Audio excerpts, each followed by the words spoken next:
This is the Troll Patrol, live with Justin Freakin. Welcome to the Troll Patrol, live. It's a freaking Wednesday. Having the one day off threw me off. I'm sorry. Freaking Wednesday. The entire day I thought was Tuesday, and I'm like, I've got more time to work on these projects than what I thought I did. And I kept thinking, I was like, well, I've only done one show this week. Or I've done two shows. Fucking, I don't even know. I don't know what's going on. I'm not high enough for this shit. I'm not well put together. You can see that the cat's got some new boxes today.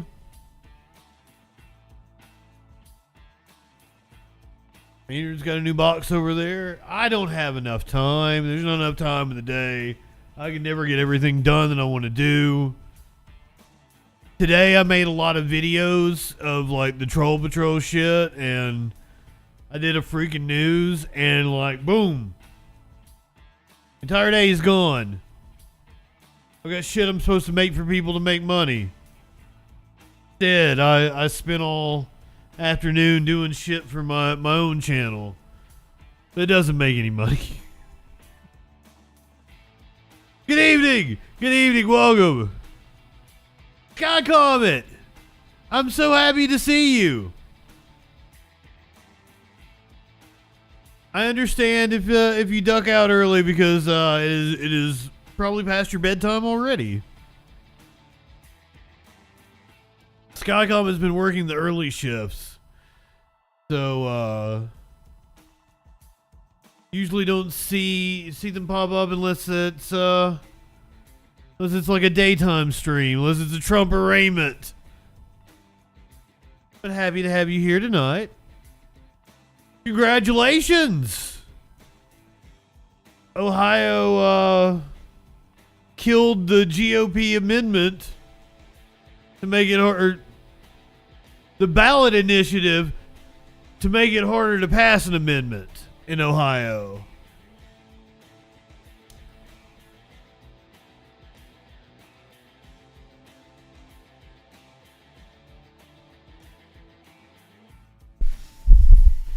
Had a real hard time explaining it last night too. I gotta pack another bong. What are we talking about tonight? We got news. News is going on. Oh, speaking of sky comets, there's gonna be a meteor shower this weekend. I'm gonna tell you how to watch it. Apparently it's highly anticipated. We also have a solar eclipse that's going to happen this fall. We're not talking about that tonight, but I just wanted to throw that in. There's going to be a solar eclipse this fall. Most of the U.S. can be able to see it, I do believe, as I understand it.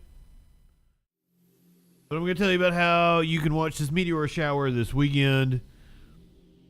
Speaking of the skies, I'm going to tell you about a cosplayer that was banned from boarding a flight for dressing too provocatively. I'm gonna show you the outfit and see what you guys think, if you would have let her on the plane or not. Somebody that you probably shouldn't let on a plane is Lizzo. Here's your meme of the day.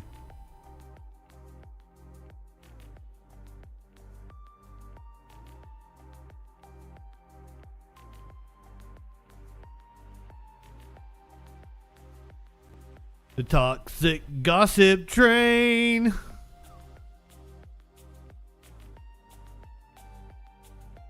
Lizzo has released her apology video. I hate it. I told Sparkles, because like I love Lizzo, and like I discovered Lizzo like before like she burst onto the scene. Like her first album is like more like rap. It's more like crunk. And I was like, there was a song that I fucking loved off of that album. So like I was jamming Lizzo before like she like burst onto the scene. And then the first time I saw her like be like real mainstream was she was on Samantha Bee like right after the 2016 election, and she did Good as Hell. And I might be off. The rap album I'm thinking of might be like her second album or something. I don't know if she had like an independent album or something before that one. But then the Good as Hell, and that was like the album where like she like burst out, and then like the next album was the I'm That Bitch album. Took a DNA test, 100% that bitch. That one, and that's where like she was like memes all over the place and became a target of right-wing hate and everything. But apparently she's not a very good person. I told Sparkles, I was like, I felt like the meme of the kid with the gun who's crying as he takes the shot when I was doing the freaking news about her.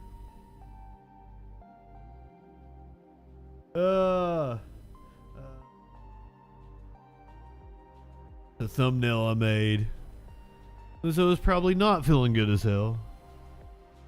Speaking of thumbnails, I want to bring up thumbnails. Oh, I forgot. I'm doing shit differently, and I can't show you last night's thumbnail anymore.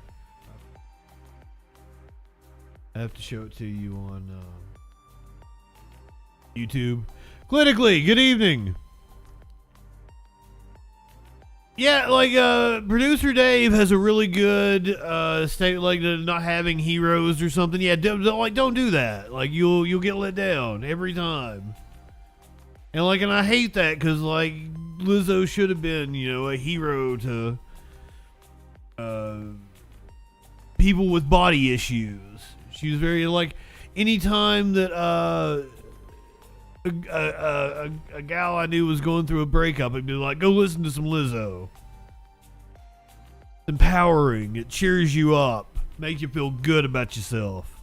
So I hate that and I don't know what the accusations are, but now we're up to like 6 people, or like 6 people joining in with the original 2 or 3. Libertad. So I want to apologize. So this is my YouTube channel. This is the thumbnail from last night's show. You can see that Andrew Tate is on the thumbnail and that Wayne Brady is on the thumbnail. I feel that I did a false advertisement. I did a false advertisement because we went through the whole stream and there was no Wayne Brady and there was no Andrew Tate. I even had a delightful little story about being on a movie set and doing sound, and a line about Wayne Brady in the movie that sticks with me because like when you do a movie, you do like the scene over and over and over again. There's a thing from The Simpsons where he's like, and we'll do it again and again and again and again and again. That's the way it really is with doing movies. You gotta get your coverage. So I heard that Wayne Brady line so many times, it's like etched into my head. So I was gonna tell that story, but there was no Wayne Brady to be found. There was no Andrew Tate. We didn't cover either of them. My apologies. Redline, good evening. So glad to see you. I'm going to be doing a lot better after I repack my bong, get a little more high. Did you guys know... What was the line? Oh.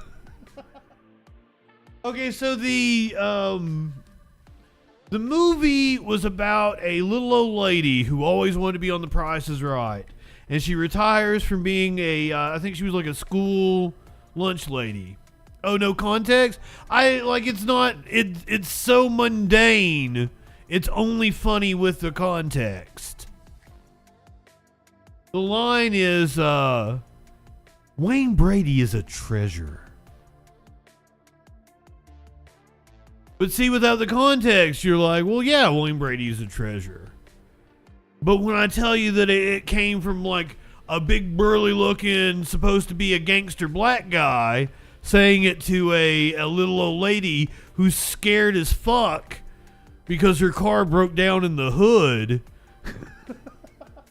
then the line becomes funny. Wayne Brady is a treasure.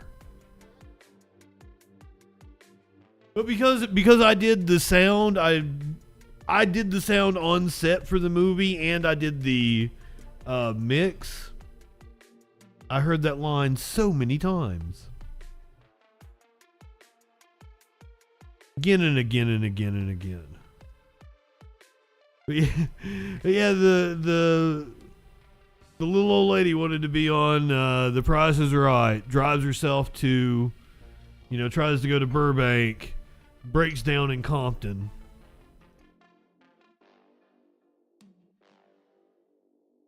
Then like the scary black men come out, and they're all big teddy bears, and they help the little old lady, and she ends up like, throwing up gang signs and shit.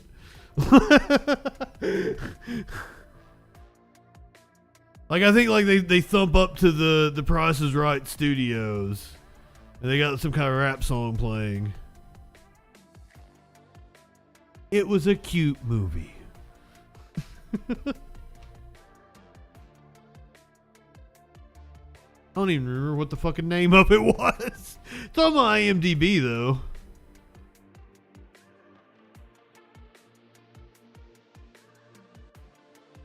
Also on my, I think I went back and looked, and I think they might have taken it off. I don't know how they would be able to take something off of my IMDb. But apparently there was a Justin Mullins that worked for Naughty Dog Entertainment and did sound design for, it wasn't one of the main Uncharted's. It was like the Lost Legacy or one of the like the offshoot games. But that was on my IMDb for the longest time, and I'm like, it fits. I do sound, so makes me look cool. It's not out of the realm of possibility because it's not like this big AAA game. I mean, I guess it is. I guess it is still a AAA game, but it's like one of the offshoots. So it's not out of the realm of possibility that I might have done sound design for Naughty Dog.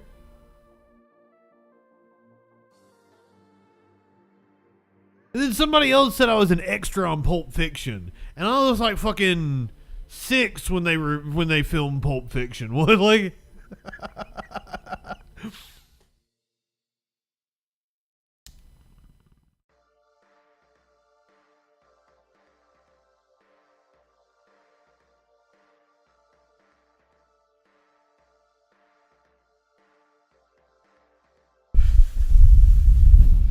I got some funny shit to talk about tonight.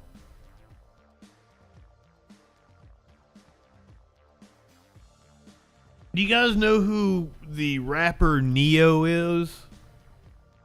I can't even remember. I wanted to say he did the I'm in love with this stripper, but that was T-Pain, wasn't it? I can't, like, Neo was the same time period, though. I can't remember what, like, he was like a one-hit wonder. And I saw all the right-wingers talking about Neo. Why are all the right-wingers talking about Neo? Well, you might have said some transphobic shit. I don't know. We're gonna listen. We're gonna find out why all the right-wingers are talking about him. And if all the right-wingers are talking about him, he probably said some transphobic shit. Alex Jones! One of the newest members of the Mug Club, the brand new entertainment platform, I guess. I don't even know what you'd call it. The new venture by Steven Crowder. We're going to talk all about it. The announcement of Alex Jones. The reason why multiple staffers quit yesterday on launch day. I checked some of the comments, and I thought it was hilarious that Steven Crowder actually got people to sign up for the Mug Club for this big announcement. And his announcement yesterday on August the 8th is our shows start in a week. So people signed up for that announcement and then still don't get any content for a week. And people in the comments were very pissed off. Steven Crowder bombed whatever kind of launch he was trying to do. If you'll remember, back when he had his falling out with the Daily Wire back in the fall, around November-ish time period, kind of seems. He had said he wanted to start some sort of creator-run network. And he wanted it to go across the spectrum and be left and right. And I actually emailed him. I got straight off the stream where we watched that video. I emailed him, and I said, I'll work with you. I'm banned here, and here. Like, I don't like big tech. I'm a leftist. I feel that we could work together. Never heard back from Steven Crowder. But when it comes up for launch time, who is the lineup of shows that Steven Crowder has? It's the Hodge twins. It's Alex Jones. It's Nick DiPaolo. Does that seem like Steven Crowder has a wide spectrum of voices on his little creator-run network? I feel like he missed an opportunity. He could have had me and see, even I'll platform a leftist. But it's just all grift. There is no belief in what he's doing whatsoever.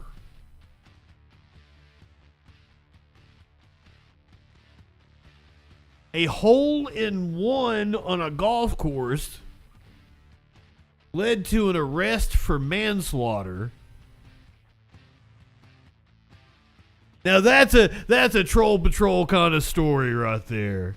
And once again, I swear to you, I'm not a pre-watch Andy. Oh my God, I'm still banned on Twitter right now. Cause I was totally gonna change. I'm sorry, X.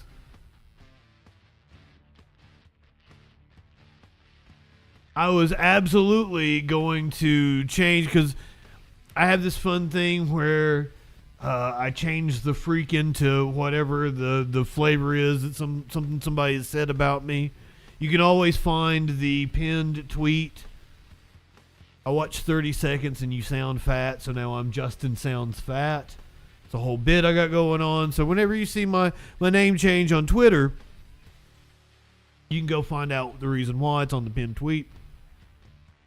I was totally going to change to Justin Pre-Watch Andy. And I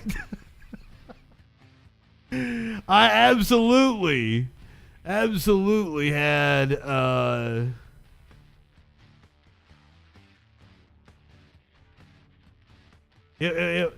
got the comment from Flash. You know who would say that stuff? A pre-watch Andy. Ready to pin. And I made sure it was on a frame where I'm taking a bong rip. Had it ready to go to pin to the Twitter. Unfortunately. But I'm no pre-watch Andy.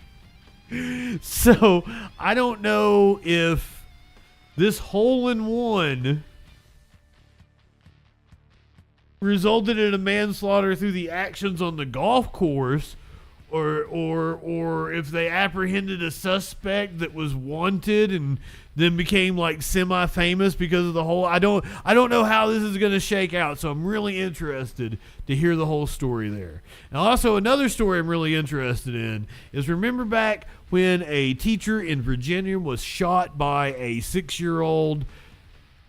It happened last school year. We are going to find out how that kid got that gun. If you will, I even clipped it to a TikTok, YouTube short. The mother said the gun was secured, and I'm like, no, it fucking wasn't. The facts of the matter show it wasn't secure. We're gonna find out exactly how the kid got the gun. Finally. Hearts go out to the people of Hawaii. My God, that island is on. Well, I mean, it's multiple islands. Hawaii is multiple islands. I'm a dumb American. I know for a fact it's the island of Oahu. I also think Waikiki is on fire. Hawaiian fires are horrifying, apparently. We're going to watch the video here in a little bit. A father whose son was serving in the military and died overseas says the government is lying about his son's death. Come on, man. I don't know what side of the spectrum he falls on, but I can't wait to hear what he's got to say. I'm really hoping he's like a Trump supporter against the deep state, Joe Biden killed my son kind of guy. I would think that would be the maximum hilarity for our purposes here on this stream.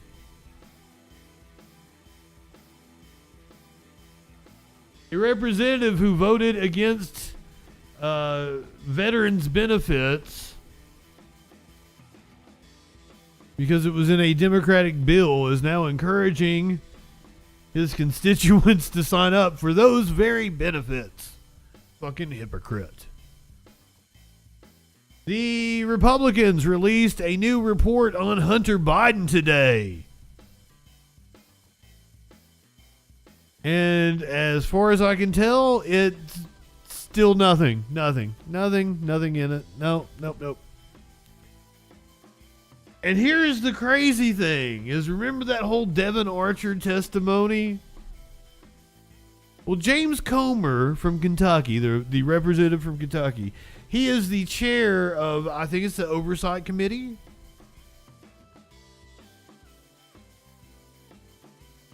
That interviewed Devin Archer, and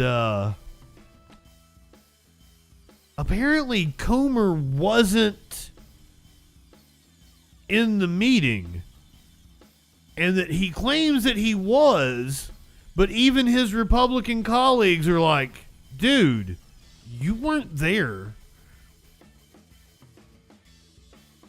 I don't believe that this is like a absent-minded thing like Diane Feinstein, who apparently is, they say it was a brief stay in the hospital after she fell, but we don't know that she's not still in the hospital.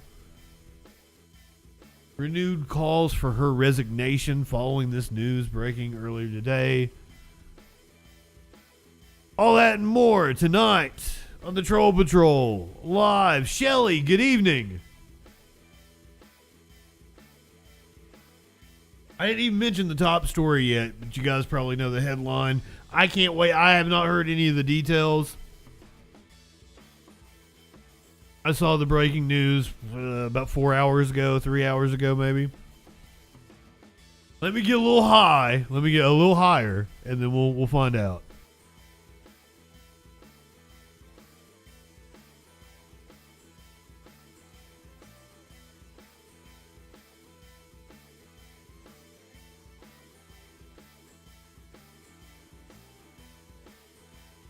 Once again, I only know a snippet.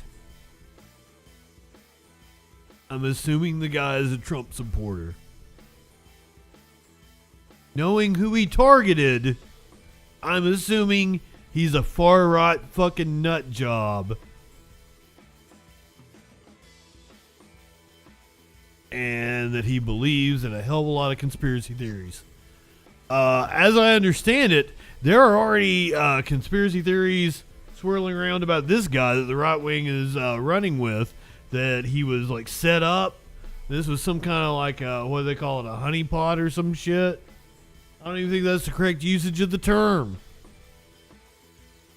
Law enforcement sources tell CBS News a man who was shot and killed during an FBI raid allegedly posted online death threats against President Biden. The president is set to speak tomorrow in Utah. On social media, the suspect allegedly referenced the president's visit and threatened to dig out camouflage gear and a rifle. CBS News senior White House and political correspondent Ed O'Keefe joins us now. Ed, what a story. President's still going to Utah, but what happened here? What do we know? This man, Craig Robertson, Come on, man. in the 70s. He lived in Provo, Utah, which is about 45 minutes south of where the president's headed to tonight in Salt Lake City. The FBI had been tracking him for about 5 months. Back in March, he made a threat against Alvin Bragg, who is, of course, the Manhattan District Attorney, on Truth Social, the platform favored and founded by former President Donald Trump, saying in part that it was his plan to go to New York and fulfill his dream of killing Bragg, waiting him out in a parking garage, and then killing him. That's your dream? Subsequently, FBI agents in Utah Dream bigger. They went to this gentleman's house, observed him later that same day. As it is described in the 39-page complaint, he was wearing a suit, a white shirt, a red tie, a lapel pin with an AR-15 style rifle, a lapel pin, and a camouflaged Donald Trump hat. They were able to track him over the next few days and then began... I was thinking Kissinger. ...social media on Facebook and other platforms, and they found more than 24 examples of him making threats against the president, the vice president, Alvin Bragg, Letitia James, the New York Attorney General, and then Merrick Garland, of course, the Attorney General of the United States. What do those three prosecutors have in common? Of course, they're overseeing criminal and civil proceedings against the former president. The FBI went today to arrest him. There was some kind of confrontation.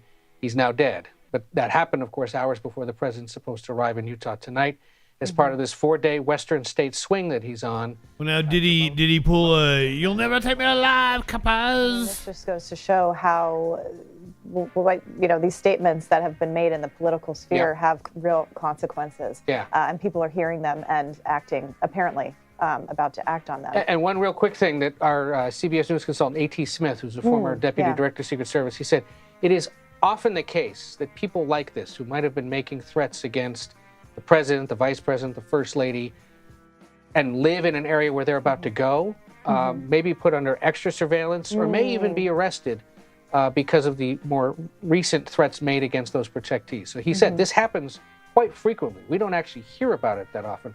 This one, however... Because the FBI doesn't usually kill them. ...on social media and his interactions with the FBI agents who'd been investigating him warranted them moving in today, but unfortunately led to his death. Words have consequences. Really quickly, you mentioned why the president is out there to promote this climate change agenda. He actually spoke with our partners at the Weather Channel, and I want to play a little bit of that sound. We've conserved more land. We've we've rejoined the Paris Climate Accord. We've passed a $368 billion climate control facility. It ain't enough, motherfucker. It is the existential threat to humanity. So you've already declared that national emergency? Practically speaking, yes. Yeah. Okay, so practically speaking means... Practically speaking, the oceans are boiling. They're boiling. Apparently, that has something to do with taking the sulfur out of shipping, cargo ships' fuel. So it was spraying some kind of pollutant up in the air that was helping keep the oceans cooler than what they would be. Yeah. So the sulfur that was in the fuel that was fueling the ships was spraying some shit in the air, and they did away with it like in 2020.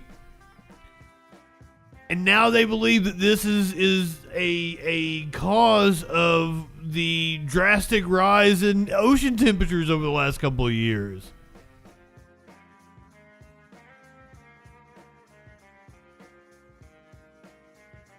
Because we were spraying pollutants into the atmosphere that actually reflected light back up into space. Let's play the rest of this. I'll try to pull up that article. He hasn't. What?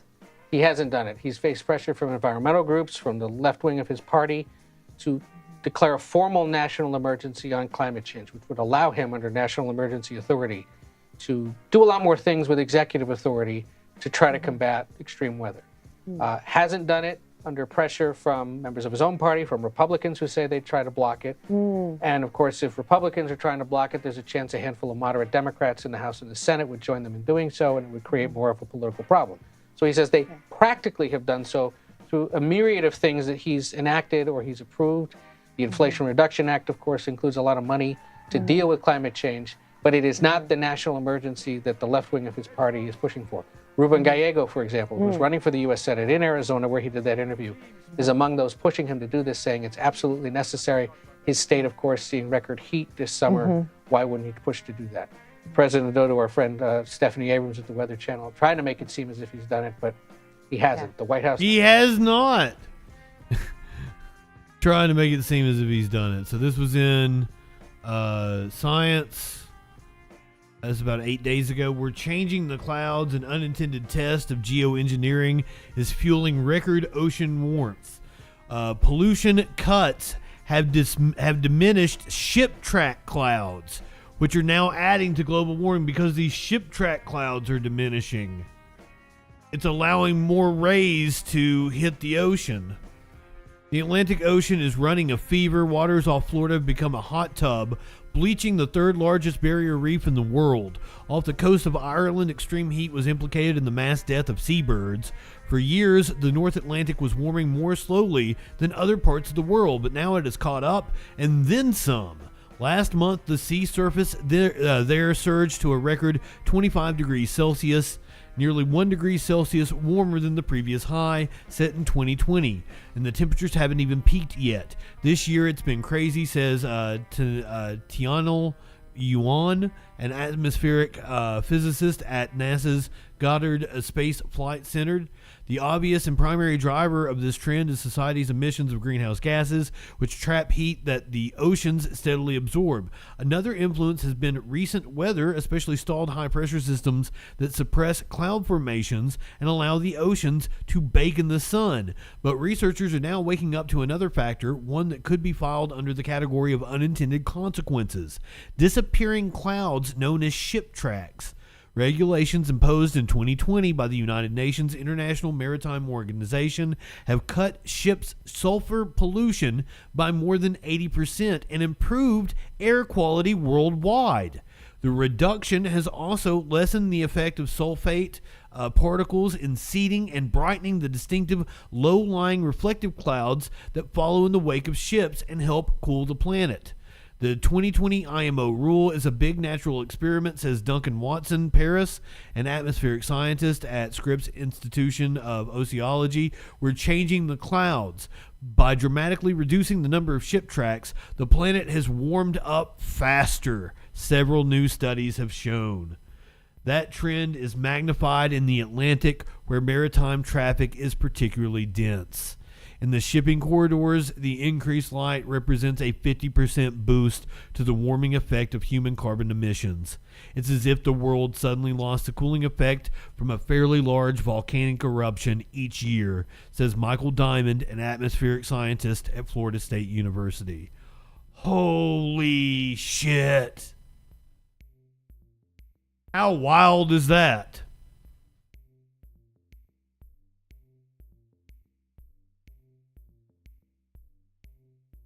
That is not a case for not taking the sulfur out of fuel and removing that pollution.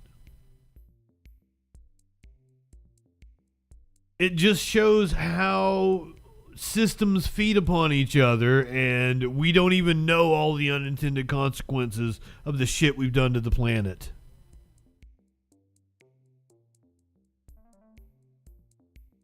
Absolutely clinically. And apparently there's a move to start using sailboats again. They're inventing sailboats to deal with this issue. Fuzzy Face, you snuck in on me. Richard, I don't know if I told you good evening.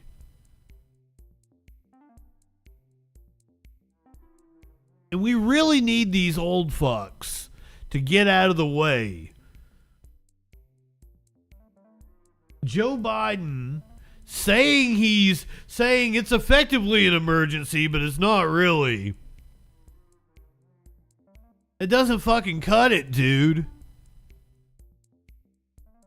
I'm so tired of all these geriatrics we have in office. namely Diane Feinstein, who has been hospitalized. Her hospitalization that was announced this morning has sparked new calls for resignation. Senator Diane Feinstein was hospitalized in California for a fall on Tuesday, once again prompting calls for her resignation. The 90-year-old Democrat reportedly tripped and fell while home in San Francisco over Congress's August recess. Go to the light, Diane! Diane!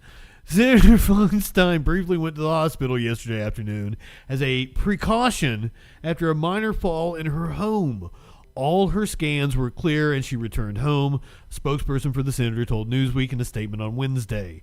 Feinstein, who is the oldest sitting member of Congress, has struggled with health issues in recent years, and her age and questions about her mental acuity have prompted calls for her to retire. She missed nearly 3 months on the Hill after she contracted shingles and has been seen at the U.S. Capitol looking confused and unaware of her surroundings. Earlier this year, she announced she would not run for re-election in 2024. She was then asked about it by a reporter, and she said she hadn't made the decision yet. She looks dead already.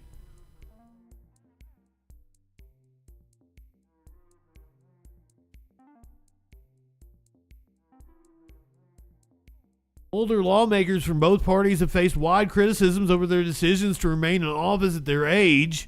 Senate Minority Leader Mitch McConnell, who is the fourth oldest senator and almost a decade younger than Diane Feinstein, at 81 years of age, went viral last month after he struggled to speak at the podium of his weekly press conference, sparking questions about whether he was still suffering from the concussion he was hospitalized for in March. Over the past weekend, McConnell was heckled at an event in Kentucky by crowd members who chanted, "Retire." Feinstein's hospitalization renewed the calls for her resignation and questions of whether she should be allowed to finish out her term. Unfortunately, there's no mechanism for removing her. It's absolutely insane that she has not resigned long ago, one person wrote on X. Her staff, who enables all this, cares far more about their bloated salaries than what is right. Civil rights attorney Andrew Lawfer responded, "Agree, she needs to step down." By the way, I hadn't reported on it yet, but she actually does not hold power of attorney over herself anymore. Her daughter does, and I wonder how old her daughter is. If she had her daughter when she was in her teens, her daughter's like, what, 78? No, 80-something? No, wait a minute, 70-something. She had her. I can't do math. I'm horrible at math. You take your 33 and a third chance minus my 25% chance, and you got an 8 and a third chance of winning.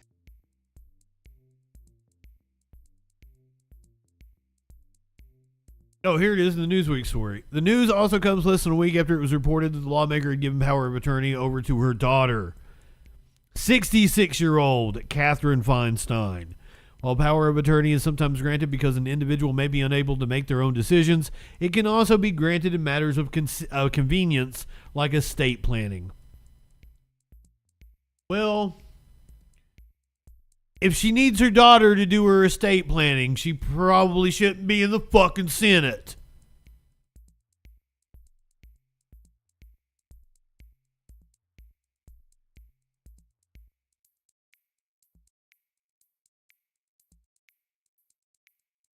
This guy is not necessarily all that old, but he pulled a senile move. Right-wingers want to talk about Joe Biden and his mental acumen.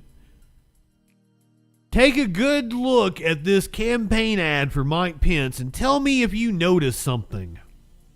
Hey everybody, Mike Pence here. Remember $2 a gallon gas? I do. And then Joe Biden became president of the United States and launched his war on energy. Since that time, gasoline prices are up 60%. Electricity prices are up 25%. Joe Biden's war on energy is causing real hardship. Did you notice it?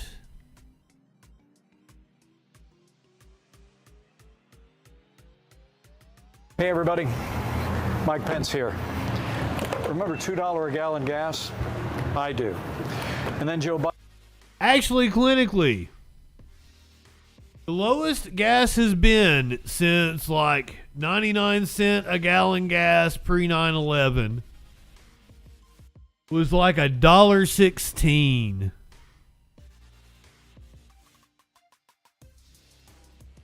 Under Obama.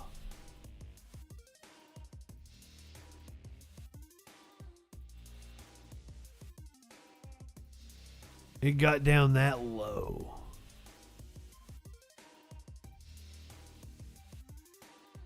No, notice that. Was it $1.16 or was it $2.16? Might have been $2. I might be off. It was that was like the lowest it has been.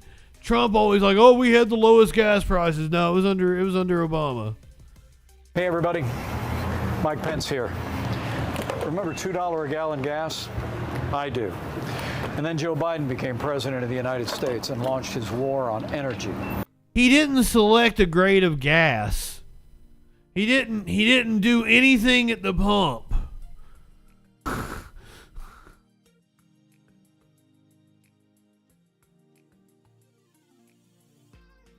Somebody like $1.30. Yeah, he ain't pumping anything. Time gasoline prices are up 60%. Electricity prices are up 25%. Joe Biden's war on energy is causing real hardship for working families, small businesses, and family farms. But we've got a plan to relieve all of that. We just unveiled the Pence Energy Plan that'll not only put our country back. It was 214 in the spring of 2016. That's what I was thinking of. 214. That was the lowest it's been since like back before 9/11. Back on a path to energy independence. But by 2040, we will reclaim America's role as the leading producer of energy in the world. Join us. Oh yeah, other than the COVID. Leadership by going to PPGirl. We can lead the world once again. Yes, it's beeping behind him. It's wanting him to make a selection as he's holding the fucking handle. Goddamn. A more prosperous and a secure future for America with energy independence and American energy leadership. It was probably like, you need to see the attendant. The people that work at the gas station came out and was like, sir, can we help you? He's like, no, I'm filming a commercial for my presidential campaign. Don't you know I'm Mike Pence? And they're like, who? A robot in a skin suit indeed. Another person that looks like a robot in a skin suit is Ron DeSantis, who fired a Democratic prosecutor. She gave a, this was just earlier today, fired a Democratic prosecutor. This was, just a day after firing his campaign manager.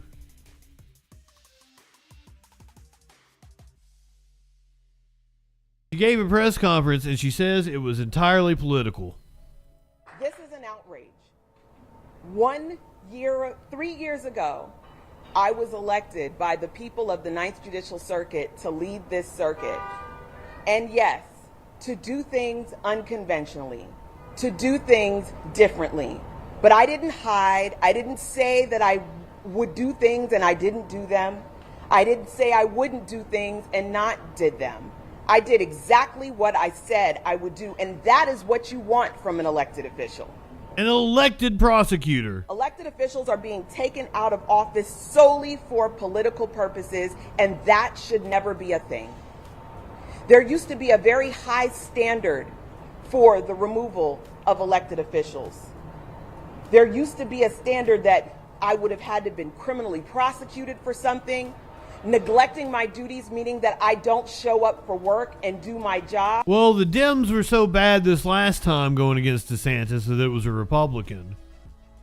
It was Charlie Crist, who was the former governor of Florida, as a Republican. So that's how bad the Democrats are in Florida. or that I... The Democrats are so bad in Florida that after losing to Ron DeSantis, Andrew Gillum went on a fucking meth bender with didn't he have like a teenage boy or something with him? Like, it was a whole big fucking deal. Almost as bad as getting caught jacking it in San Diego. Had some sort of an illness that prevented me from doing my job. But under this tyranny, elected officials can be removed simply for political purposes and by a whim of the governor. He needed to get back in the media in some positive way that would be red meat for his base, and he will have accomplished that today. He will be in the news nationally and internationally for the individual who has single-handedly destroyed democracy in the state of Florida. He replaced this campaign. Yeah, 17-year-old boy. That sounds right. Like, I want to say, isn't like 16 the age of consent in Florida? Is like legal, but that's creepy. That's weird. You probably shouldn't be doing that shit. Campaign manager yesterday, and I guess today it's my turn. He is replacing me. It's important for you to know that I have already spoken with my legal team, and they are assembled and they are prepared to fight this in the court system. But as you also know, the courts have been assembled by the governor. The legislature has a supermajority in favor of the governor. Justice does not prevail in the state of Florida at this time. Unfortunately, god damn it. Fuck you, Ron DeSantis. So that was the prosecutor that was fired earlier today by Ron DeSantis. I don't even know what county. Hold on, let me tell you. Should be here in the details.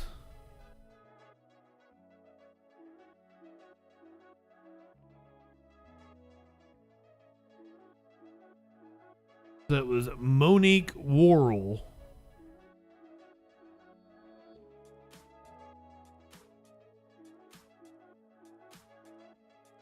So Florida law allows the governor to suspend elected and appointed officials for wrongdoing that includes the commission of a felony, neglect of duty, malfeasance, incompetence, and habitual drunkenness.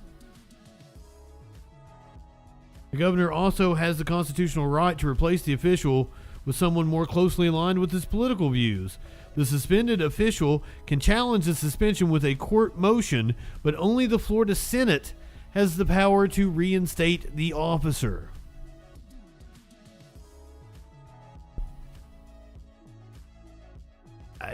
Some states just have horrible party mechanisms, and you just need to take them over. Are you ready? Are you guys ready? This should be the main event tonight, right? The Republicans have released a new report on Hunter Biden's business dealings. Come on, man. These were targeted and specific subpoenas, and each was different based on the information we believed the banks possessed. Every one of those subpoenas returned valuable information that had been unreported and that contributed to this committee's understanding of how the Bidens conducted their businesses. The committee is concerned by the complicated, suspicious network of over 20 companies we have identified the Bidens and their associates used to enrich themselves. That was part of the press conference. When announcing this earlier today, Republicans on the House Oversight Committee issued another report Wednesday criticizing President Joe Biden and his family for allegedly corrupt international business dealings.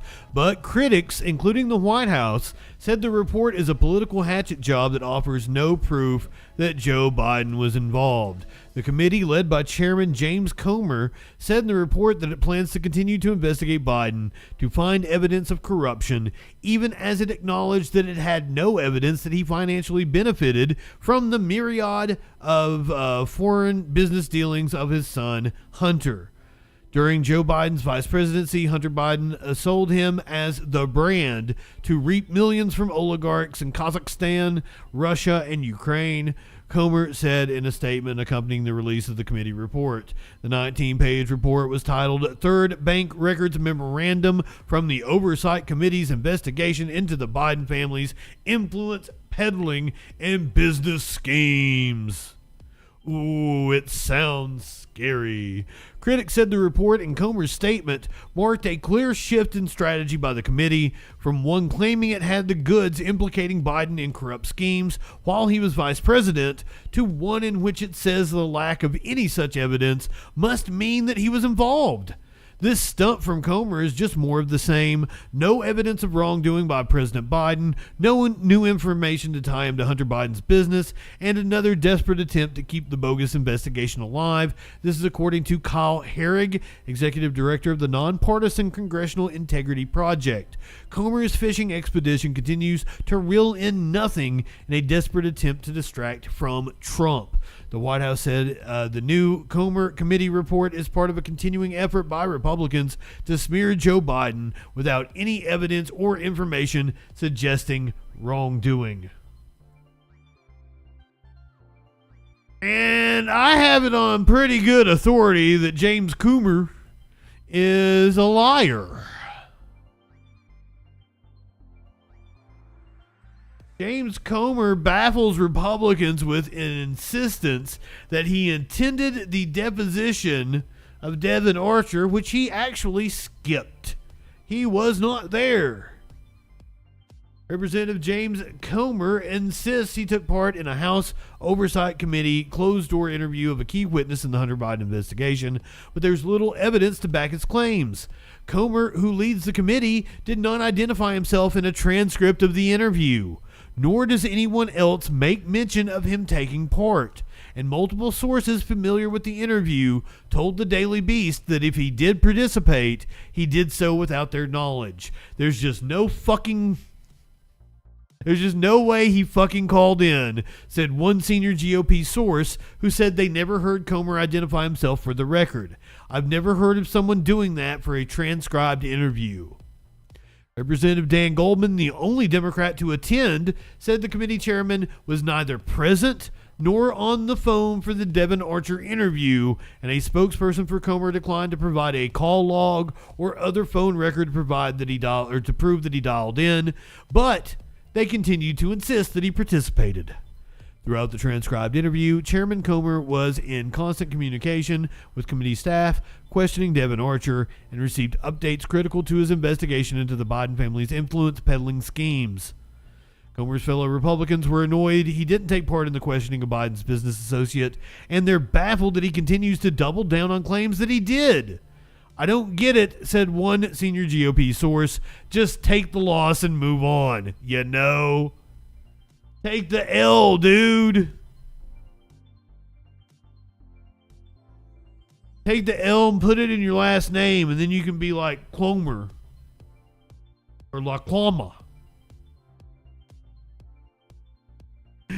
But like fucking Republicans have no shame. They feel no embarrassment. Brazen in their hypocrisy they are.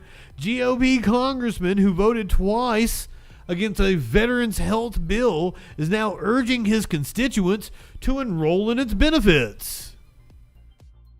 I don't know this dude off the top of my head. I don't know who this fuck is.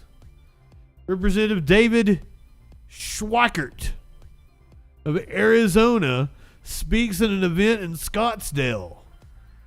That's Representative David Schweikert.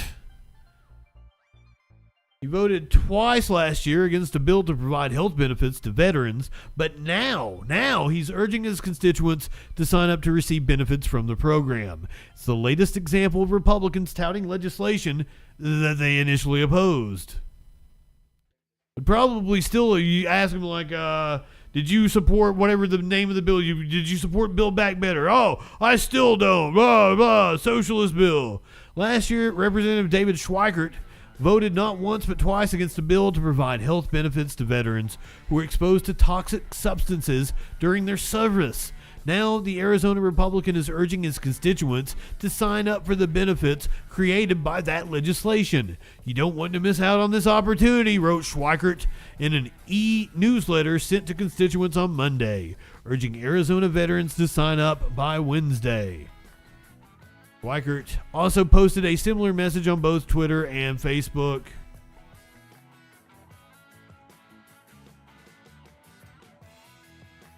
Learn more about how to apply here. Makes it look like he was part of getting them these benefits. And like Republicans are low information, so it really doesn't matter. I'm glad people are calling him out in the comments, but there's not even that many people there.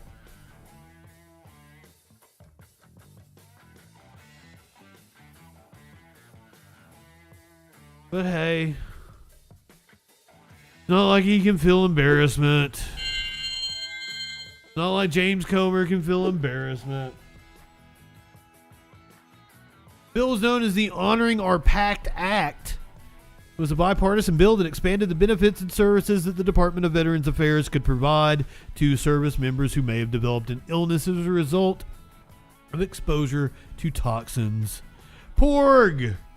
Good evening! You're one of the Spotify listeners, so sometimes I get as many as like 20 or 30 listeners on Spotify, and people tend to like listen to a good chunk of the show. But like I'm averaging like 9 listeners on Spotify, so shout out to everybody like checking us out on Spotify.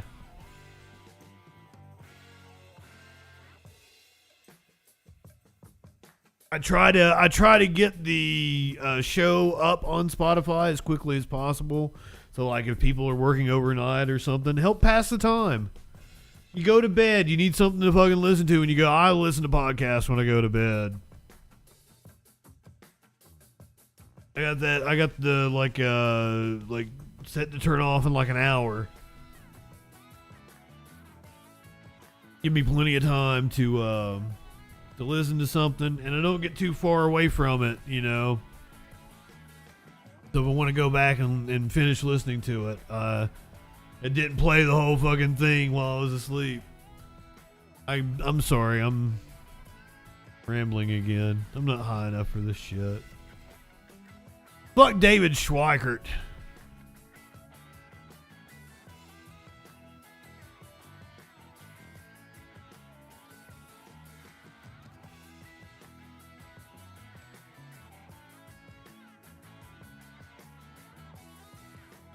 Well, usually, okay, so my reasoning is like I'm still high, and like I don't have to get up at a certain time, right? So I get up anytime between like 8 and 10.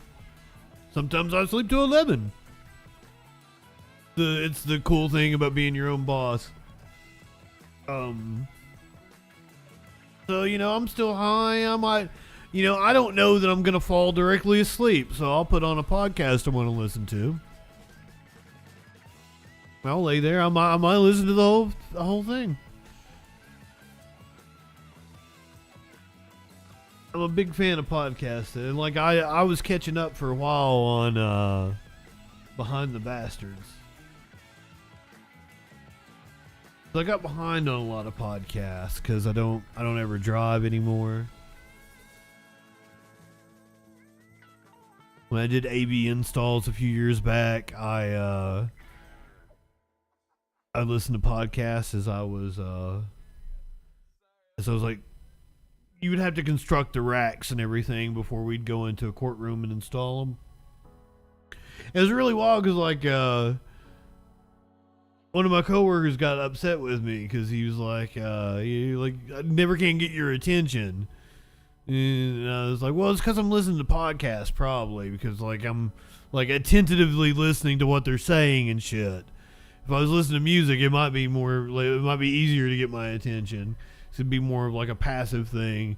That's what I listen to music when I'm editing, because usually I have to listen to the audio in whatever video or something I'm editing. So I have music kind of in the background. And I really like that my computer ducks the audio. So like my computer ducks Spotify anytime I play like something from like one of my editing softwares. So that's really neat. By the way, I've been manic for like a week, in case you guys can't tell. I don't know if you can tell or not. I was talking about, like, it'd be nice to have health insurance and possibly get this regulated. Oh, shit. I don't know.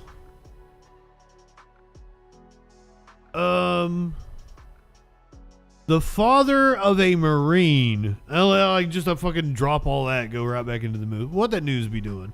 The father of a Marine from, let me find out where this is at. Wentzville. I don't know where Wentzville is. Wentzville, Missouri, apparently. A father of a Marine killed in combat believes that the government is lying about his son's death. Now, I want to make it perfectly clear. It's very possible that the government could be lying about his son's death. But, like, I'm kind of betting on, like, is this like a QAnon kind of guy? I can't wait to find out what we get here.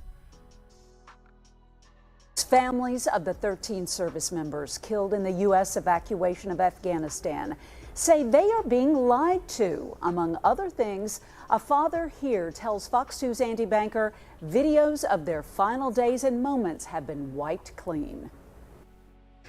Lance Corporal Jared Schmitz of St. Charles County is one of the 13 who was killed that day. It's been nearly 2 years now, and his father tells me he's still not sure what to believe about Jared's death. There are so many missing pieces to this story. I still to this day don't have an answer whether or not my son dropped and felt no pain and just was killed instantly, or if he was one of these others. I was told to my face he died on impact. That's not true. The mother of one of those others says witnesses tell a much different story than the official account from the U.S. government about the heroes now known as the Freedom 13, said to have died in a suicide bombing August 26, 2021. It is like a knife in the heart. Family members testified at a public hearing near San Diego Monday, hosted by Congressman Darrell Issa. Others have told us of things like a bullet found inside their loved. Seriously, DJ Dub. In fact, we were told it was a bomb. A lot of guys had their GoPro cameras on their helmets. The SD cards have been taken, and those that were returned were wiped, from my understanding. It's completely cleared out. Why would you do that? Schmitz has recently traveled to Washington with Freedom 13 families to meet with congressional leaders. He was not in California, but may be called to testify before the House Foreign Affairs Committee. The State Department report released in June, placing blame on both Presidents Trump and Biden for the botched evacuation. Oh, it absolutely sucks. And then they turn around and spit in our face by blaming everything on Trump. I mean, absolutely no accountability whatsoever. They're doing complete deflection to shade Biden from any fault and wrongdoing. I don't see why this is a partisan issue. Come on, man. Whatsoever. This is our military. They protect all of us. Lance Corporal Jared Schmidt, Lance Corporal David Espinoza. He doesn't realize he's the one that's making it political, does he? Like, what the fuck? Families say they won't stop until history reflects the entire story of the Freedom 13. Andy Banker, Fox 2 News.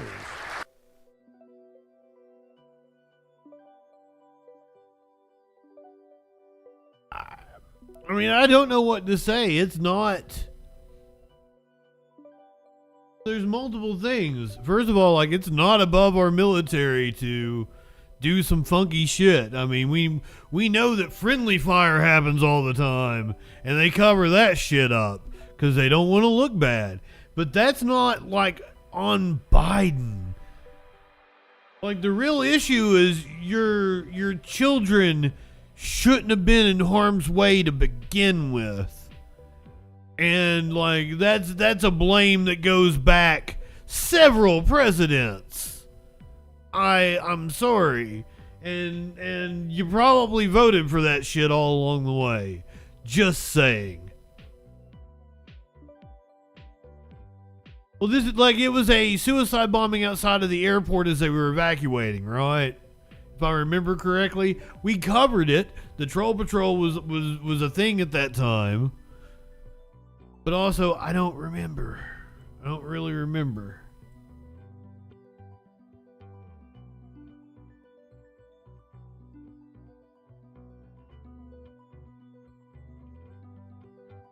I'm going to hit you with the content warning for this because apparently this is heartbreaking.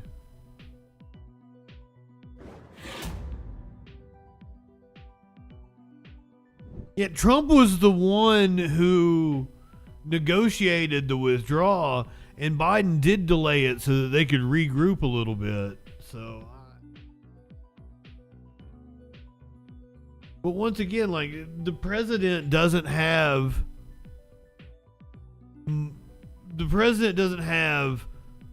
a lot of power over the operational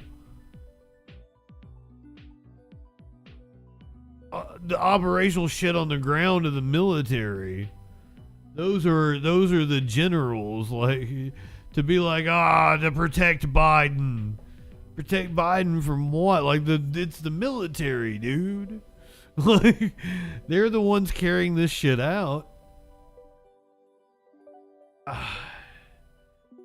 Devastating wildfires have left at least 6 people dead in Maui. Here. Oh my gosh, look at the harbor.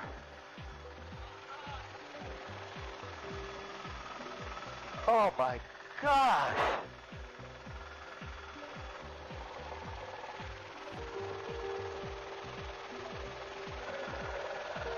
Oh my gosh. Cell towers are burnt down. And I've been to Hawaii. It is absolutely gorgeous. Really? And everybody's going to go and try to get to the airport.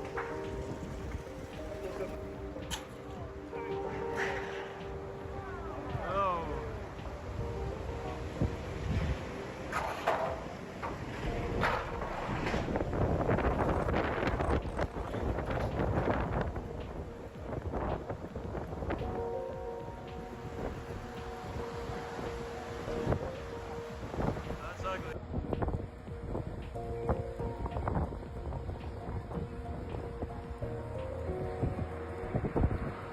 You're right, PP girl. It's a tourist trap. We certainly don't care about the natives on the island. Hawaii has a very sad history.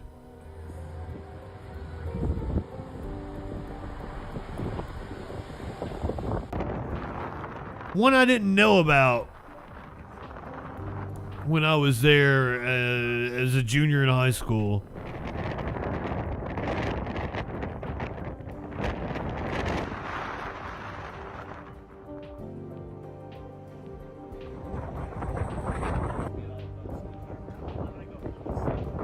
This is heartbreaking.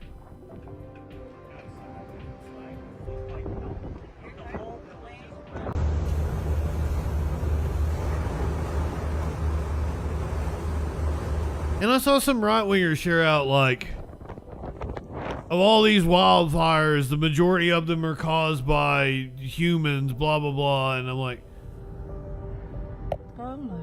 yeah, if that's the start of it, but, like, because of climate change, they're exacerbated. Oh my God. Terrifying. Oh my God, I hope there's no animals out there. Oh, and look at that. It's all around, like she's just driving through fucking fire. Oh my God, look at this.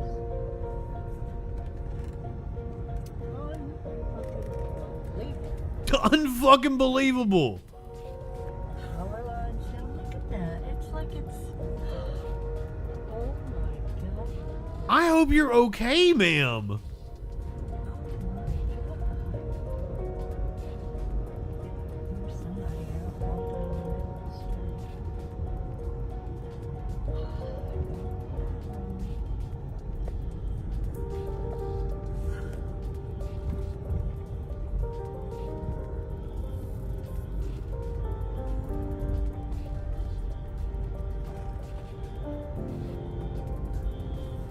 This is unreal.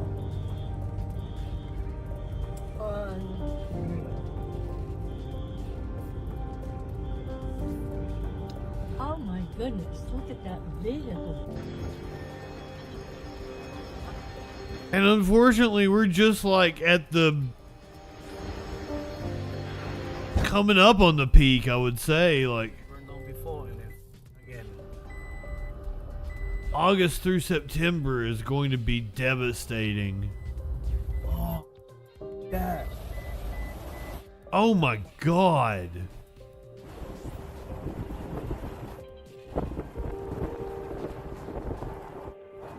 All of the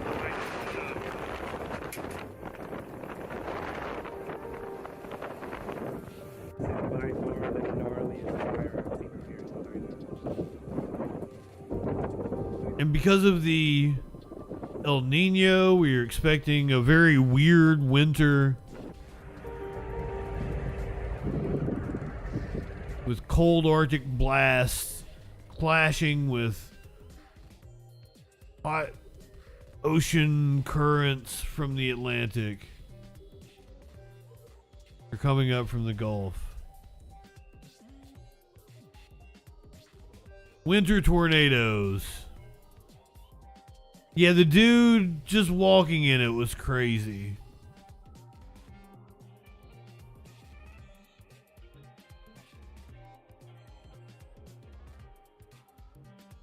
Wildfire tore through the heart of Maui on Wednesday with alarming speed and ferocity, destroying dozens of homes and businesses.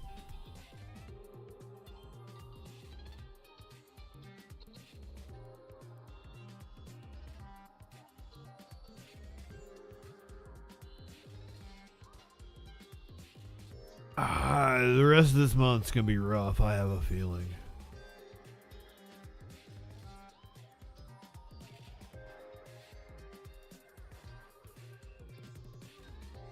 I seriously made like, what's the use in investing in the future? Enjoy the time that you have. I think I may have just given up hope on everything. Like, enjoy it, guys. It ain't getting better. It only gets worse from here. We can laugh about it together as we go down in flames.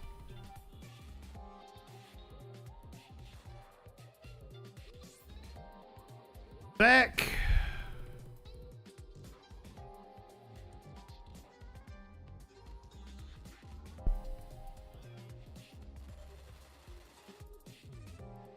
I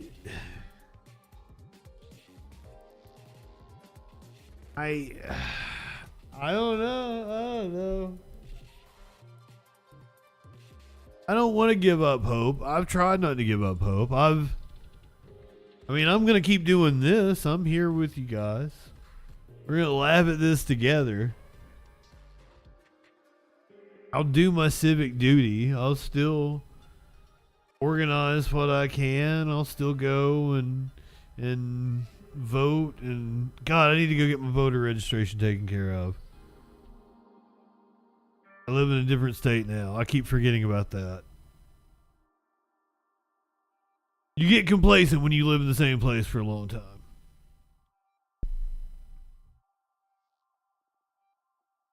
Court filings show how a 6-year-old boy who shot his teacher in Virginia was able to obtain his mom's gun. Because, as I pointed out,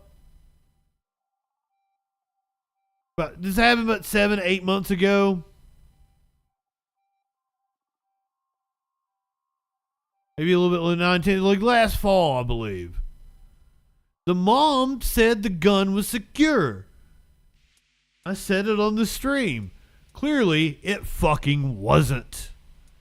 Let's find out how the 6-year-old was able to obtain the gun that he shot his teacher with. Court Records are revealing disturbing new details about the moments after a Virginia elementary school teacher was allegedly shot by a 6-year-old student inside her classroom earlier this year, including what the young boy said to the school staffer who restrained him. Abigail Zwerner suffered gunshot wounds to her hand and chest, but she survived the attack. NBC News correspondent Maggie Vespa is following this story for us. Maggie, the quotes from the little boy are chilling. Oh, are you not going to say that, NBC News reporter? Are you not going to follow up that apparently the school district has fired her? There is a litigation ongoing about whether she was wrongfully terminated. What are we learning about from these new court filings? Yeah, essentially, Kate, that these are court filings that were actually filed back in January, but they're basically newly unsealed, new to us. And this is first a probable cause statement that walks through, as you know, what investigators sort of have been able to uncover in their initial investigation into what happened. And that includes a really detailed interview with a reading specialist at that elementary school in Virginia, who basically, according to these documents, is the one who restrained this 6-year-old boy. And I want to get these quotes. I want to read them directly. She told police, according to this probable cause statement, quote, "I shot that B word dead." Again, that's what she says the 6-year-old boy said. Quote, "I did it." And quote, "I got my mom's gun last night." Again, we're talking about the January shooting of first grade teacher Abigail Zwerner. She was shot, as you said, in the chest and the hand. She is recovering from those injuries and has since sued the school district as well as individual former administrators for $40 million because she says there were red flags about this boy's behavior that led up to this shooting, and frankly, not enough, she says. The school was negligent, it appears. Wow. And Maggie, prosecutors declined to charge the boy. We remember, again, he was 6 years old at the time, but they have filed charges against the mom. Right? As well they should. Right. They haven't charged the boy, and that's also why we're not naming the boy. Again, he was a 6-year-old boy at this time. I don't know what you do. The 6-year-old boy, can't possibly be guilty of murder. Said he shot the bitch, though? What?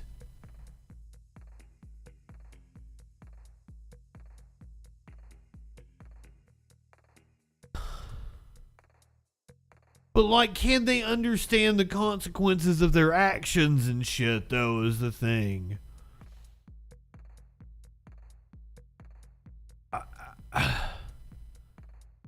But clearly the child has to be taken out of society.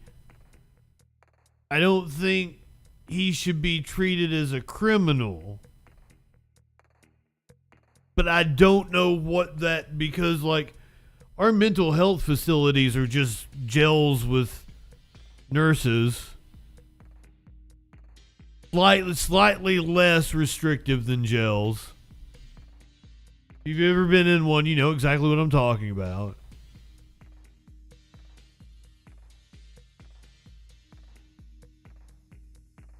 Time. The mom has been charged with 1 count of felony child neglect, and then as well as a misdemeanor, basically leaving the gun where a child could access it. She also was quoted in this probable cause statement, having told police and investigators at the time that she believes she had left her gun in her purse on her dresser the morning of the shooting, but noted that there was a trigger lock on it. Also told them that the key to that lock, she says, was usually under her mattress. And again, she's now being charged with leaving that gun where her son could have accessed it at the time. She is expected to plead guilty to those charges next week. Kate. All right, Maggie Vespa, just a sad story all around. Appreciate your reporting. Thanks. Shut up, Lester. Channel. Follow today's top stories.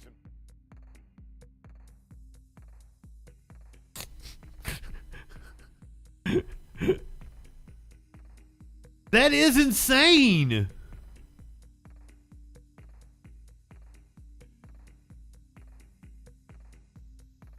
Well, they didn't really go into it in that story, but as I said, we followed this when it happened.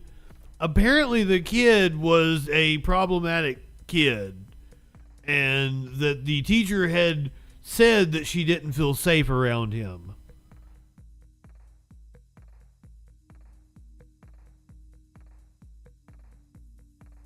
They tried to send the kid home that day, if I remember correctly.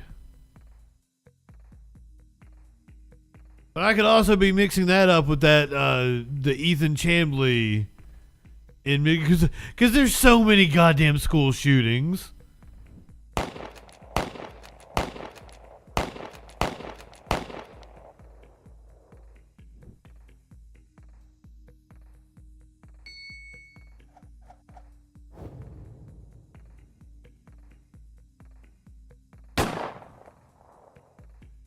I'm horrible. I'm going to hell. I'm going to hell for the Lizzo story I did.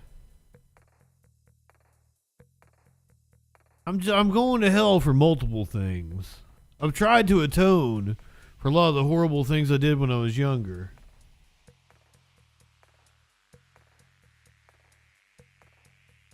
I'm still going to hell. A hole in one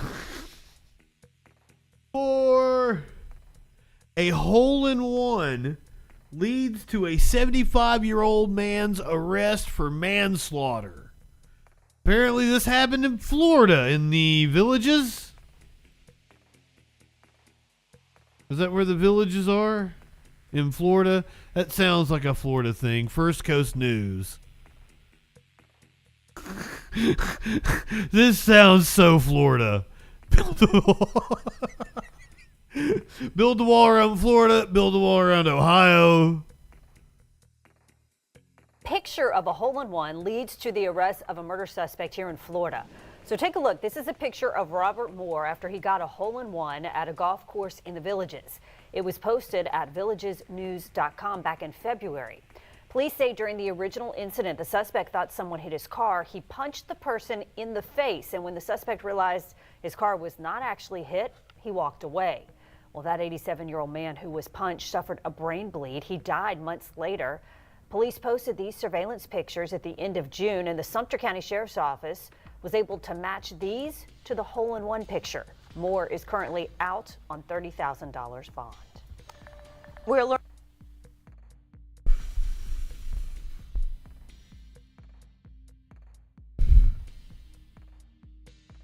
So what? I thought it was funny that he had went to like a like he was wanted for murder and went down to a retirement community. But apparently this dude didn't even know he was wanted for murder, right? So manslaughter, whatever they're going to charge him with. She said murder suspect. But if they were just in an altercation and he punched him and the dude died from a brain bleed, that's fucking manslaughter. That's not murder. Murder requires premeditation. Just punching a dude, but if you punch an 86-year-old dude, you could make the argument you're trying to kill him. This is an 86-year-old dude, but also he's playing golf, so clearly he's spry. Oh God, what a wild world we live in.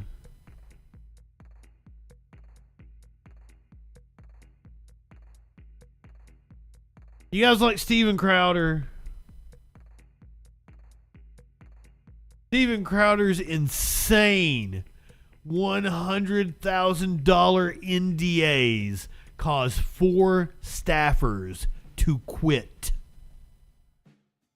Oh, if you love to see Steven Crowder fail, then I've got just the story for you. 4 staffers on Steven Crowder's online show have quit after being forced to sign an insane NDA, and they apparently subject to interrogations from the far-right host. It was reported by Mediaite on Tuesday. Crowder allegedly went on a tirade after the story came out last month exposing claims of bullying and sexual harassment on the Louder with Crowder set, prompting him to reportedly force employees to sign extreme NDAs with harsh $100,000 penalties for violations. A source close to Crowder told Mediaite that he was livid that someone had talked to the media, and he started interrogating his staff in an effort to find out who it was. He also downplayed sexual misconduct allegations, reportedly telling employees that if you're not okay with guys playing sack tap,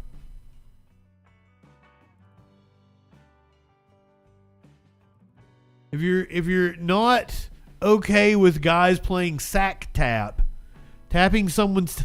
I love the Daily Beast tapping someone's testicles, then this isn't the place for you. Well, let me tell you, audience of the Troll Patrol, we are very okay with sack tap here on this show, but it's a very specific sack tap. We kick authority in the balls. He's kicking authority in the balls.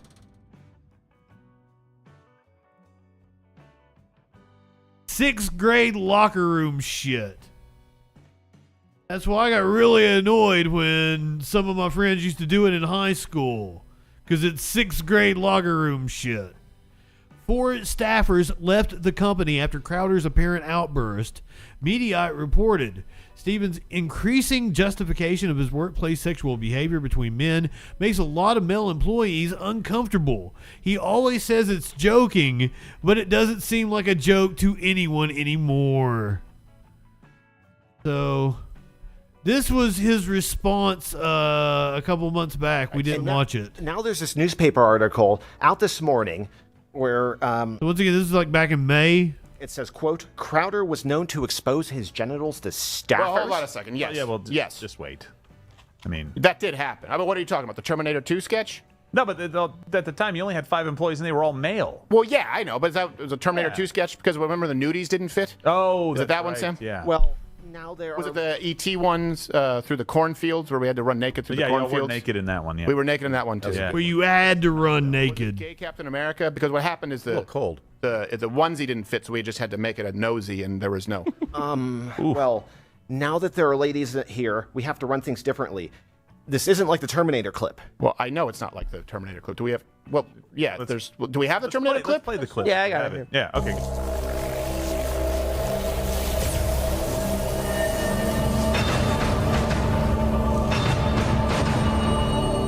Come with me if you want to learn. Look, okay, of course, That's yes. Many inappropriate. people saw my balls. Well, yeah. But I had a sock on because the nudies wouldn't fit. You couldn't do it. Yeah. Right, yeah. Yeah. You have a large posterior. Yes, exactly. So nudies don't And there were also times where we played the spot the ball game. Yeah. Well, we need to stay on topic as well. Okay, I thought it was a topic. Continuing with the infractions, Riley said, quote, govern me harder, daddy. Riley? Oh. She ran away. She doesn't even seem remorseful. Wow. Jeez, Riley? Riley said that. These aren't all that bad. I mean, Taking but thank God we ownership. didn't get to the high one. Your mic isn't really working all that well. I think... Wait. You know, actually... Exactly. Why were your balls out? Oh, okay. Let me... It's right there. But I mean, like... He's not addressing the fact that apparently he would, like, put his balls on his employees. And that they, like... When they weren't filming skits... He had his dick out and putting his balls on employees. So, Is that your testicle? Yeah, it is. Oh. You suck, Sam. You suck. Sam sucks. All right, man, get out of here. I got him again. It's so great. It works every time. I would think that's admissible in court if this motherfucker gets taken to the cleaners for sexual harassment. That clip is admissible in court, Steven. My God, dude. You are seeing the downfall of Steven Crowder in real time right now.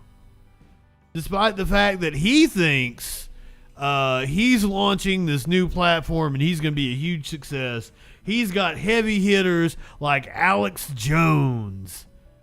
Steven Crowder, the accused workplace sexual harasser, apparently thinks the solution to his business troubles is Alex Jones.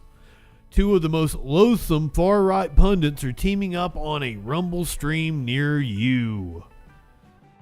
As of late, business and quite frankly life has not been good for far-right commentator Steven Crowder. His show has suffered declining viewership on the right-wing streaming site Rumble. He's been attacked by a host of conservative pundits and faced accusations of fostering a widely a wildly toxic workplace, allegedly exposing his genitals to staff, being abusive towards his now estranged wife.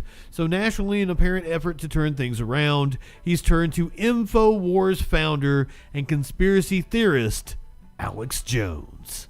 Crowder announced on Tuesday that he will be partnering with Jones on a new streaming venture. Jones, who was found liable for a combined nearly $1.5 billion for defaming the families of those killed in the Sandy Hook elementary school shooting, said the partnership was a step toward building a conservative, populist economy. Crowder called Jones, who filed for bankruptcy last year, the #1 draft pick in a media project he billed as the replatforming. Do you want to see a little clip of the replatforming, and we'll come back to this story? This is the replatforming. They will destroy us. Well, guess what? We didn't start this fight. We don't want it. But if you want to fight, you better believe you've got one. Oh yeah, we're watching this. We have new shows, the investigative unit, which we've discussed. And again, you get a free shirt at loudwithcrowder.com/mugclub. But we have another announcement to make regarding a new free shirt here. And by the way, I'll be taking your chats here after this. We'll be taking. Well, we know you can bribe right-wingers with cake and coffee, so. On Mug Club. And we'll be releasing more information regarding some of the developments. But this is one that we're all pretty excited about. And again, if it was just business, it wouldn't make sense. This is a man who was removed from the platforms of Apple, Spotify, Google, Facebook, Meta, X, whatever the hell it is, all on the same day. But there's no coordination. It's just coincidence. And there were, by the way, many people back then who said, well, that's just him. He's too extreme. That's just an isolated case. It won't. What was it he said that day? Are you paying attention now? And so people who we all expect to stand in the line of fire. I'm not on Twitch though, PB girl. Tucked tail and ran. They struck plea bargains with the platforms who for a period of time would punish anyone who even hosted him as a guest. I am banned for playing a body cam footage of extreme violence. This is the canary in the coal mine. These people at these big tech platforms, they tell you that they'll never come for you. That you can keep your tens of millions in revenue or millions that you make from their platforms. And really all that means is that if you're lucky, really lucky, they'll kill you last. Well, they tried to kill this next man first. And if he's honest, he'll tell you they almost did. They did a lot of damage.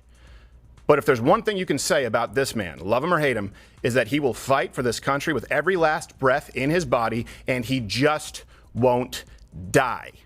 So it's with as much pride that I can convey, and as much surprise, by the way, as you in landing this white whale, the #1 draft pick, without a doubt out there, that for the first time he will launch his subscription #1 draft pick under the Mug Club umbrella, starting with his new Friday show on August 18th.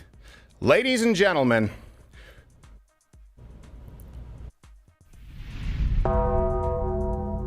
I don't like them putting chemicals in the water that turn the friggin' frogs. Oh, this is fantastic. Hitler took the guns. Stalin took the guns. Mao took the guns. Fidel Castro took the guns. Hugo Chavez took the guns. And if you try to take our guns, 1776 will commence again. Giving him a WWE style entrance. Sticking with Facebook, it is one of several Perfect today that are limiting the content of far-right podcast InfoWars. Facebook, Apple, and YouTube have all taken down content from Jones and his InfoWars channel. Whenever I talk about Alex Jones, my wife will not let me into the house until I've been deloused. Anyone who believes in Alex Jones and believes these theories, you really gotta go get help. Alex Jones has been ordered to pay $965 million. Look how there's a move to control information. There's always been. And it ought to scare people that you got to move. That was Bill Hicks. If they can get you to be part of a group, an environmentalist or part of your minority group. Black, Latino, and indigenous people are suffering and dying disproportionately. The most dangerous terrorist threat to our homeland is white supremacy. They'll have their little tailor-made people that are bought and paid for to claim to be your leader. We're looking at a giant war in February right now. Currently, that's the projection.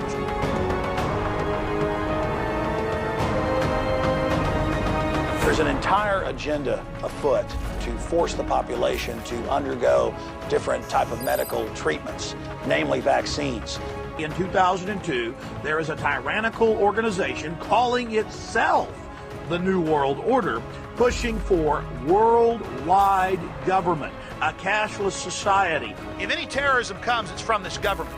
And if there was an outside threat like a bin Laden, who was a known CIA asset in the 80s, running the Mujahideen war, and whose family builds all the military bases over in Saudi Arabia right now, and sits on the board of Iridium Satellite. He's the boogeyman they need. I've been shadow banned. I've been called a liar. I've been silenced on virtually every platform created by man. My life has been threatened repeatedly. They've tried to destroy me, but I've survived.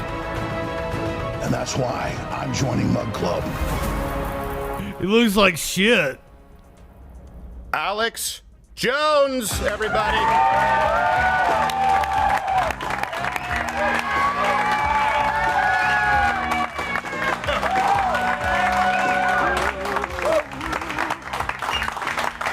Thank you. Don't soil Dio like that. I love that song. I want to be deadly serious here.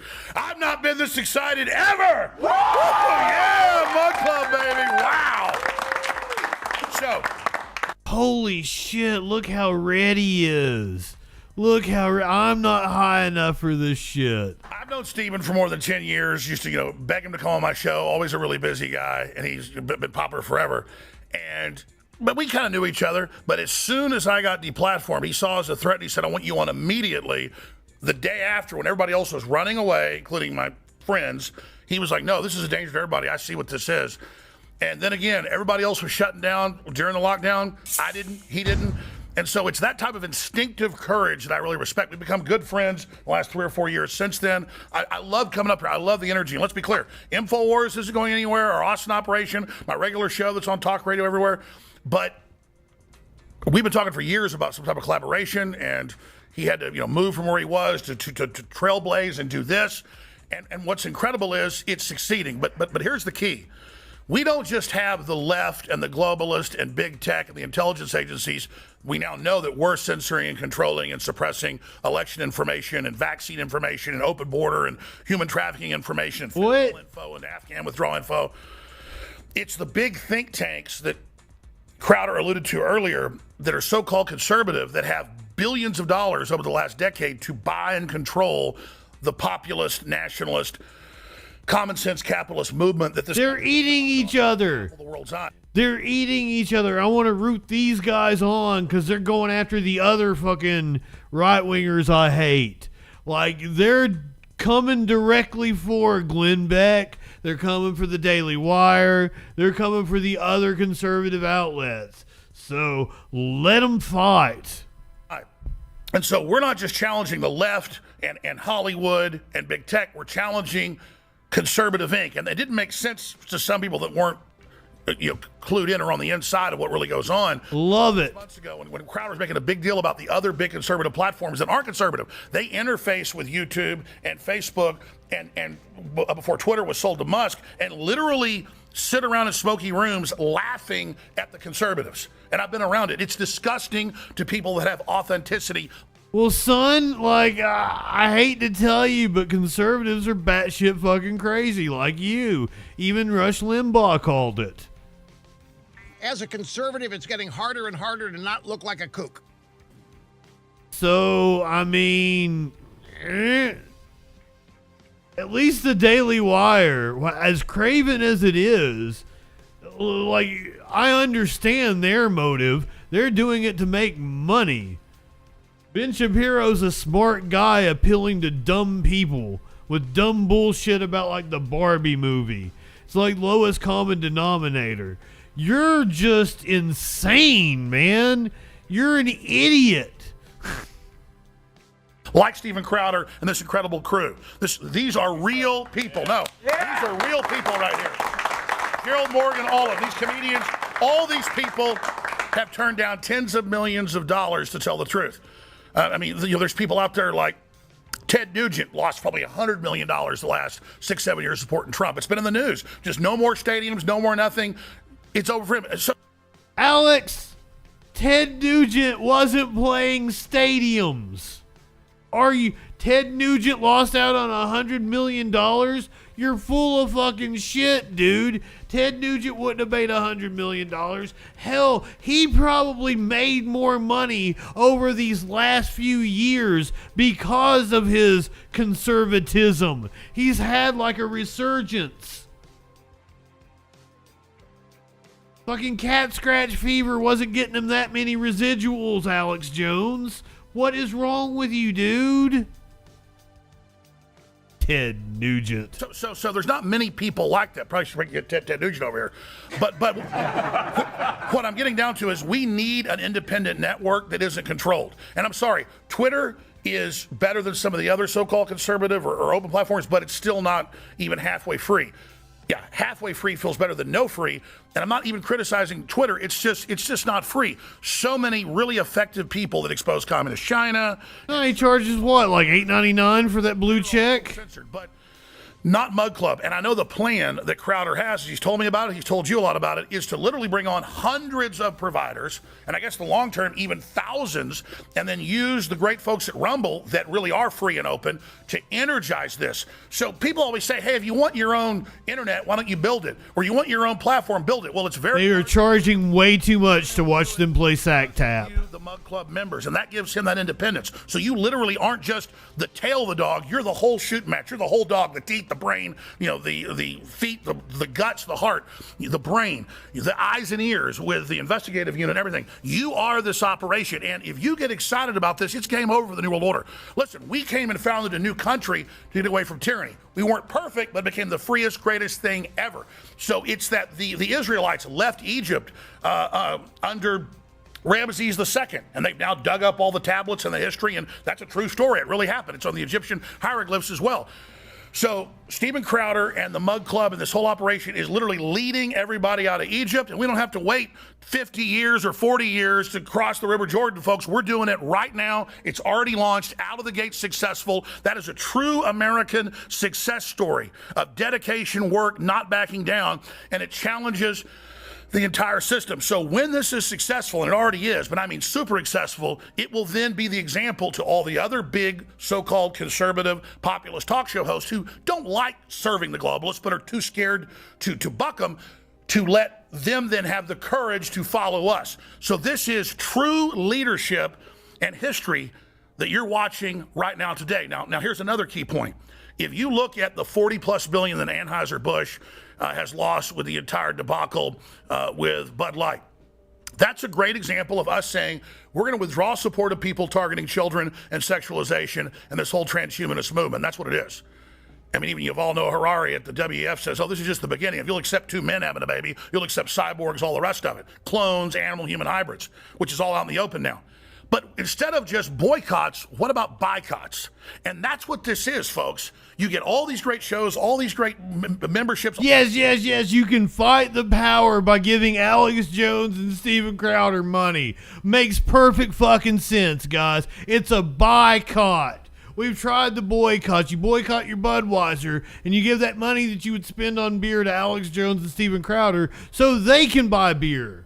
All these great things, and know that you're part of history, bucking the system, American Revolution, 1776, Worldwide 2.0. So the boycotts are great.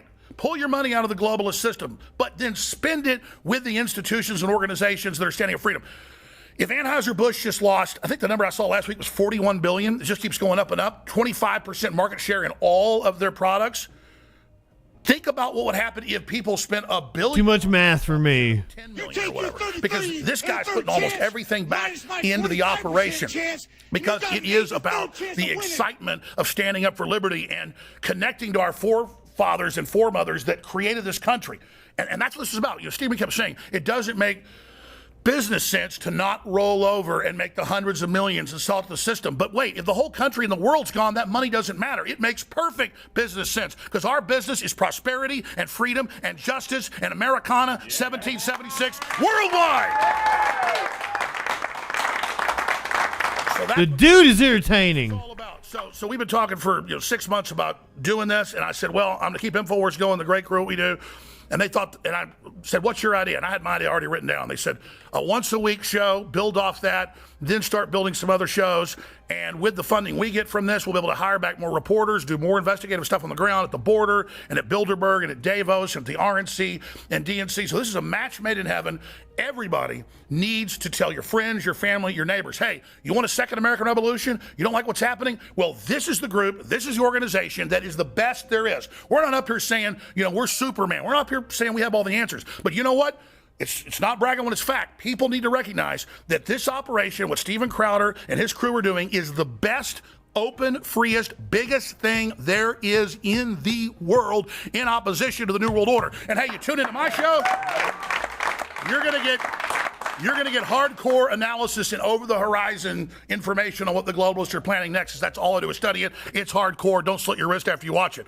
But the good thing is you can then tune in to the incredible, amazing, better than the nighttime comedy shows, live delivery of these guys, and they make it fun. And that's why I like the energy here. It's quite frankly, InfoWars, great crew, great people, but it's like you are in a bunker. We've been doing it 20-something years, and it's crazy. So it's a breath of fresh air to just add this family to what's happening, to be part of this organization, and to have the InfoWars crew now you're becoming part of this organization. I'm just blessed and honored. It's incredible. And at 11 a.m., just coming up in about an hour from now, I'll do my live show out of the classic Steven Crowder studios. We're going to have these guys in here with us. It's so exciting. So 11 a.m. Central, Infowars.com/show and band.video. But I want everybody watching, that means on Infowars everywhere, to be part of this revolutionary act. You want resistance? You want somebody to stand up? You want somebody to fight? Go now to the Mug Club. Go now, ladies and gentlemen, and use the promo codes that are there to get a month off. Do it now. Go to Mug Club. Take action, because the globalists want war. They want to destroy us. Well, guess what? We didn't start this fight. We don't want it. But if you want to fight, you better believe you've got one. For the devil. Watch Louder with Crowder live. I'd rather not. Wow. Dio has several hits. You leave Ronnie James Dio alone. Crowder announced on Tuesday that he will be partnering with Jones on a new streaming venture. Jones was found liable for a combined nearly $1.5 billion for defaming the families of those killed in the Sandy Hook Elementary School shooting. Said the partnership was a step towards building a conservative populist economy. There were a whole lot of mushy words exchanged between the two with this announcement. Getting you involved with it, Crowder told Jones. It's a stamp of approval. The $89 per year subscription package. That is what the Mug Club costs. $89 a year. Will feature a number of right-wing entertainers, including comedians Nick DiPaolo and Brian Callen. DiPaolo, who lost his Sirius XM show in 2018 after urging school shooters to target faculty lounges at UC Berkeley and Fresno State, has been a contributor to Fox News host Greg Gutfeld's late night show.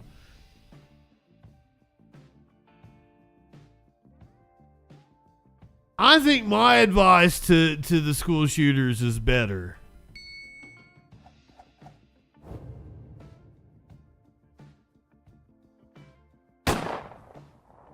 Just saying. Colin previously starred on ABC's The Goldbergs and Schooled. He also played a role on ABC Family's The Secret Life of an American Teenager. However, his time in mainstream entertainment came to an end in 2020 after multiple women accused Colin of sexual assault and misconduct. Checks out. He has adamantly denied the allegations and even sued the husband of one of his accusers, claiming the spouse was trying to ruin his career. But after a judge issued a tentative ruling that Cowlen did not meet his burden of demonstrating a probability of prevailing on his claim, Cowlen settled out of court. Meanwhile, after losing a pair of lawsuits related to his claim that the Sandy Hook massacre that took the lives of 20 elementary school students was a false flag carried out by paid government actors in a plot to quash the Second Amendment, Jones is apparently seeking to resolve the financial penalties imposed on him through a bankruptcy settlement. Crowder, as pointed out by Media Matters' Jason S. Campbell, has seen his show's influence on Rumble sharply decline over the course of the last year. So if you've not seen the chart, it's hilarious. This is Steven Crowder's Rumble views. And Rumble views are probably cooked. He's not even breaking 1 million anymore according to their stats. Granted, he has not been on the last couple of months. He hasn't done a show. So it would be understandable that his numbers have dropped precipitously. I fucked the word up. During this time period. These bumps are probably like when he had the stories published in mainstream media.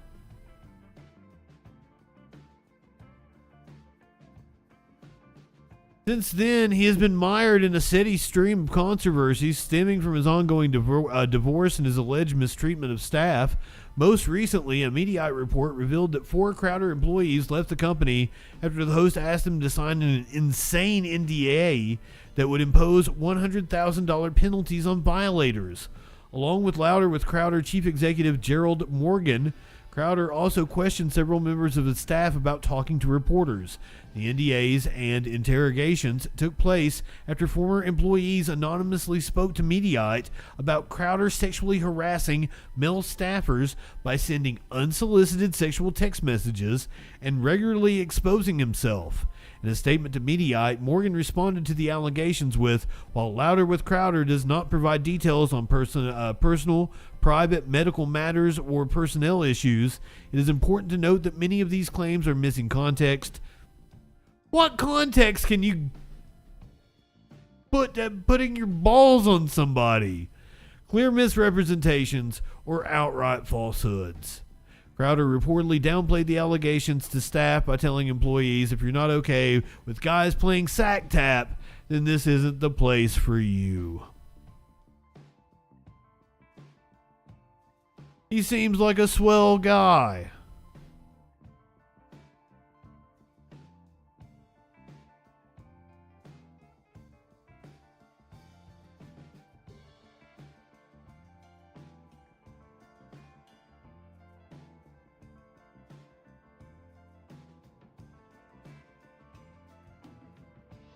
I desperately need something to drink. I was trying to get through that because I wanted to clip that whole segment.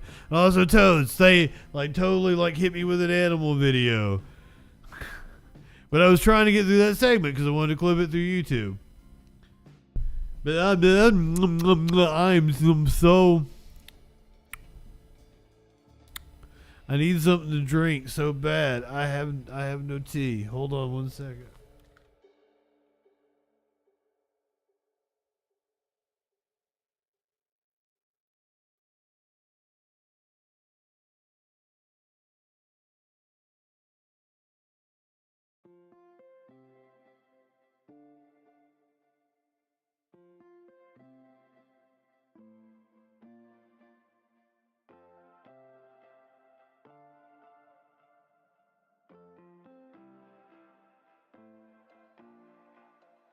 Say hey to everybody, Maynard. How you doing, buddy?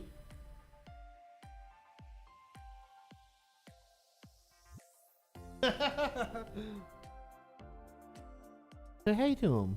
Talk to him. You've been in there yelling. Come on, say something to him.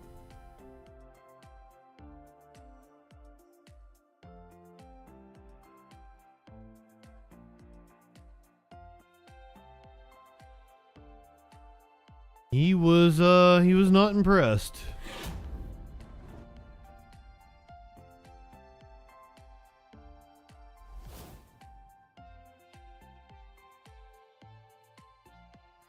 I don't really drink alcohol.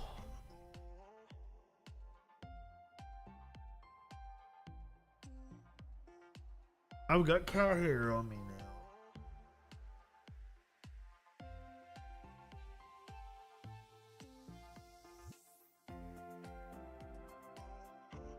now. He's very he's the softest. Maynard's belly is like insanely soft. But he doesn't like to be touched. People come over, I'm always like, here, I'll hold him. You get some of his belly. It's so soft. I wish he would lay with me. Let me put my head on his belly, but nope. Alas, nope.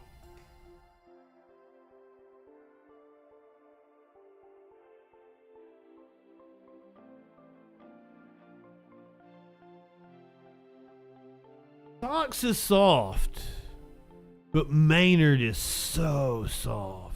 And Smokey's not, soft isn't the word for Smokey. He's like silky. He's like smooth and silky. You seem like a gray cat. You kind of know what I'm talking about. They're all kind of like that. Real fine hair. Silky smooth. Different textures.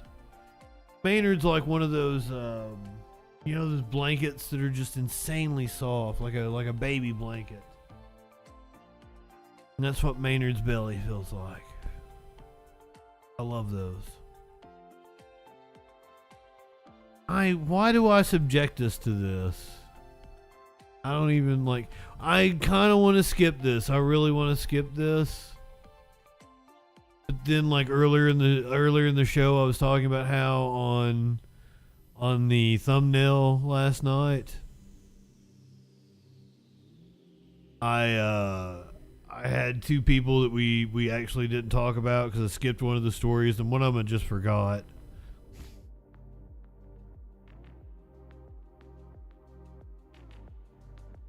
And I put this dude on the thumbnail, so I feel like I feel obligated to do the story because it was featured in the thumbnail. So why did I put him in the thumbnail but didn't talk about? And oh my God, we didn't really talk about Trump tonight, but I'm sure he was mentioned. He's always mentioned, but he was in the thumbnail too. Weird neurotic things I think about. Come on, man. The right loves Neo, the rapper who had a one hit back in 2010, 2012, 2008. I don't even remember when this dude was. So the weirdest thing happens yesterday. It's his official Twitter feed, folks. We didn't make it up. We cover that. And I was pretty mad at the guy, obviously. Because I'm like, at Neo. Can anyone stand up? And then this happens yesterday. He comes out and gives this statement retracting the retraction. I don't even know what to think of it. Take a look at this. What's going on, loved ones? This is Neo. All right, listen. I normally don't give too much of a damn about what y'all think about what I do, what y'all have to say about what I say, whatever. I normally don't care because, like I said, opinions ain't special. Everybody got one. However, this is something I feel very strongly on, and I need y'all to hear this from the horse's mouth, not the publicist's computer. So check this out. First and foremost, I do not apologize for having an opinion on this matter.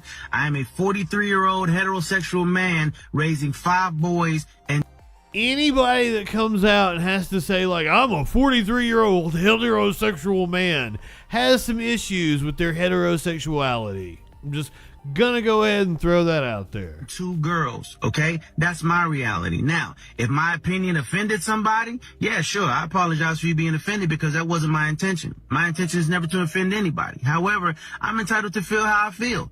I'm absolutely entitled to feel how I feel the same way you are entitled to feel how you feel. I ain't asked nobody to follow me. I ain't asked nobody to agree with me. And right now you're being offended because of how other people felt. You son of a bitch. You are a hypocrite. Learn to feel embarrassment. Why can nobody feel embarrassment? Yeah, dick is yummy. Dick is yummy. I was asked a question and I answered the damn question, okay? I have no beef with the LGBTQIA+ community whatsoever. Folks, here's why I'm growing more confused by this story by the second. The Twitter thing is still up. I'm confused by why Dan Bongino would even know who Neo is. Like, do you listen to that music, or do you listen to, like, poser cowboy music like Jason Aldean or Brad Paisley or some shit? That seems like what you would listen to. I don't know what to think anymore. Everybody's like, oh, good, hot tip to this guy. Why is it? You're telling me your PR person has such control over your social media that you can't even take this thing down? Listen, man, again, this is why the Bongino rule exists. What? It's got the effect. So, for those who don't know, the Bongino rule is that you're supposed to wait for all the facts to come in on this story. What's several Bongino? I mean, that's not a bad rule. But, like, usually, like, he's, like, stupid, like, fucking, that time we reported he got kicked out of a restaurant. And he's like, aha, you applied the Bongino rule. You should have waited for all the facts. But he still got kicked out of a restaurant. Like, there was no changing those facts. Like, he may claim he don't know why he got kicked out of a restaurant, but he got kicked out of a restaurant, and that happened, and we all saw it. Fact check at the bottom on Twitter, but he doesn't need a fact check. He can just subtweet on his own Twitter account. This is not what I said. Oh my gosh. Can you guys imagine if, like, Joe, one day I tweet something that that people don't like, and Joe chimes in at the bottom and goes, listen, I need to correct Dan. I mean, everybody be like, wait, don't you guys, like, work together? Like, what? That's why I don't understand. I don't get it.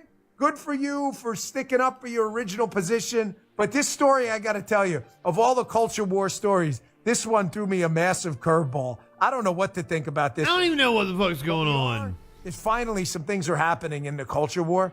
Here's Billy Bush. But no, not Billy Bush from the Access Hollywood. This is Billy Bush of Anheuser-Busch fame.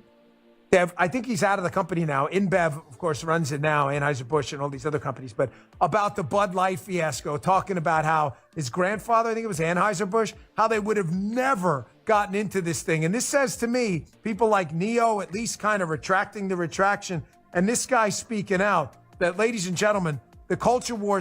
Because who gives a shit? Has Neo put out an album in 10 years? Like, I looked through his songs and, like, I didn't even recognize any of them. I thought I would recognize one. I thought he had, like, one hit. So, like, how did he even come into a conversation? Well, I'm seeing all kinds of right-wingers talk about it. It's like the Barbie movie, and I'm like, Neo is a thing?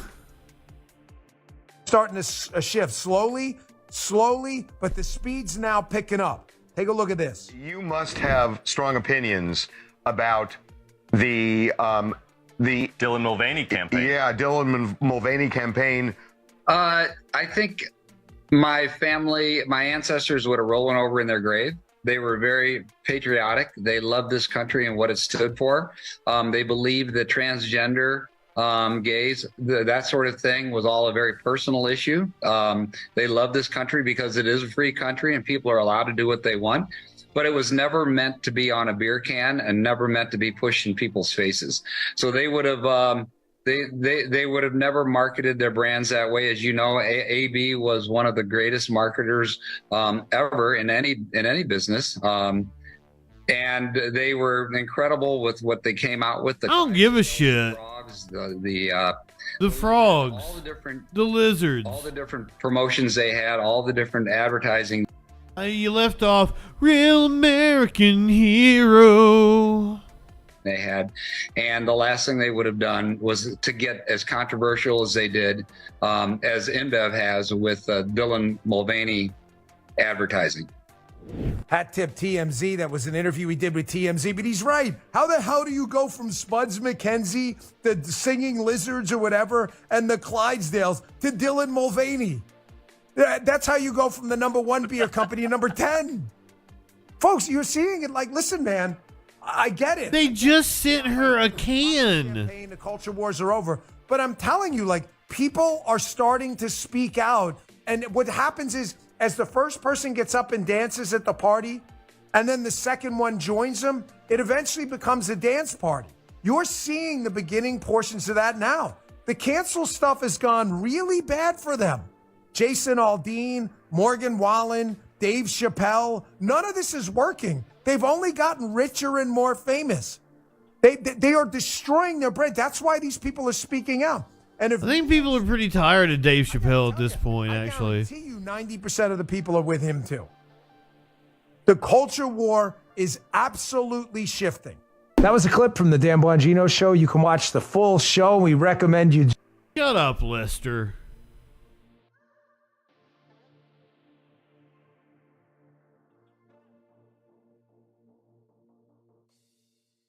I don't know. At some point during the Steven Crowder thing, I got really tired. It may have been Alex Jones. He was too much man for me. He went 90 miles an hour. Like, he's 20 years older than me, probably. And I don't have that kind of energy. I can't do that. And I do have a lot of energy. Like, I bounce off the walls when I'm sober. That's why I smoke a lot of pot to kind of keep myself down.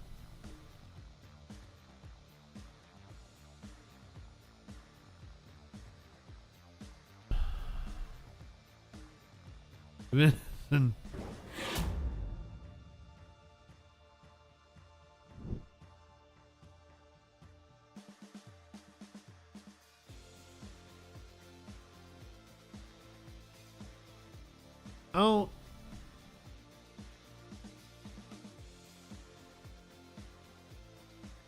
Oh, I used to be an Alex Jones fan as well, by the way. I watched him infiltrate Bohemian Grove. I was a 9/11 truther. I was a 9/11 truther all the way up until 2008, 2009-ish.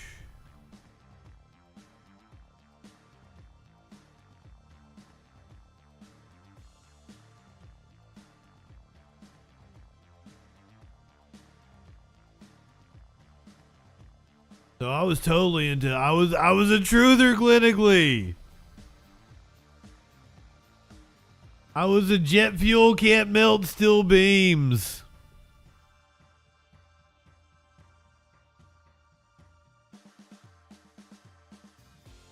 I was 18 when 9/11 happened, or maybe 17. If that gives you an idea. And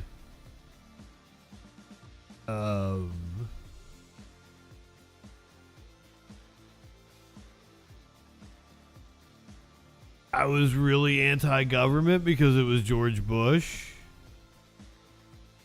I was really rebellion. I was System of a Down, Tool. He was really anti-authoritarian. Bands. Michael Moore had an impact on me. Like, I watched Bowling for Columbine, and that blew my mind. And then Fahrenheit 9/11 came out, and then like after Fahrenheit 9/11, I went fucking deeper than that. Like, you know, that's pretty mainstream.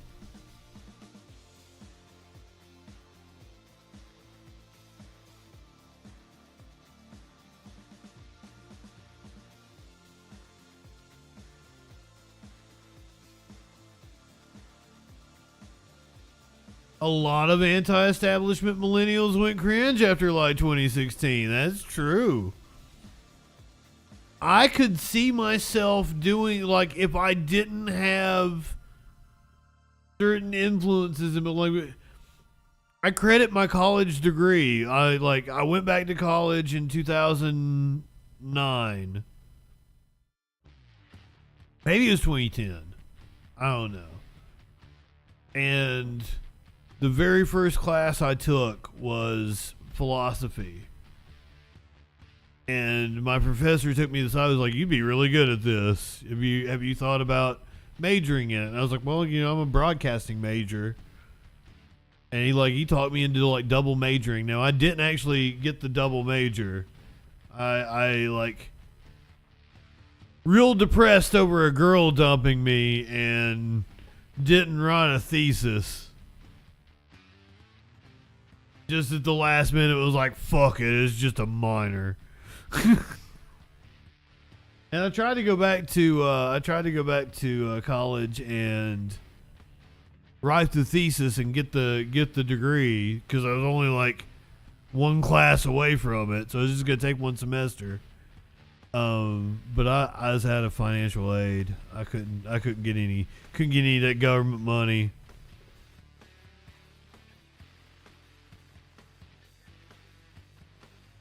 Vaccines are wonderful medicine. It is amazing to me. BB girl, this is something I've been working on. Like, I want to do kind of like an essay video about this. Like, right-wing propaganda convinced them that a virus that killed millions of people was a hoax. But the woke mind virus is a real problem and needs to be dealt with. Up yours, woke moralists. We'll see who cancels who. Like, it's such doublespeak, and I can go on and on like that. They say that the border is wide open while there's record apprehensions at the border. That's the opposite of wide open.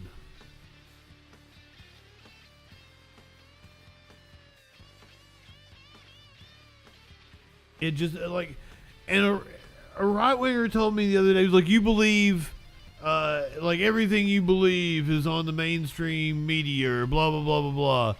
And I'm like, if it's something that's true, all your opinions are mainstream.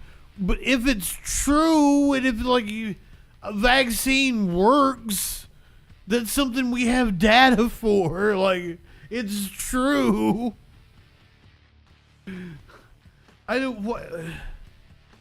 Why do we have to distrust the government when it comes to financing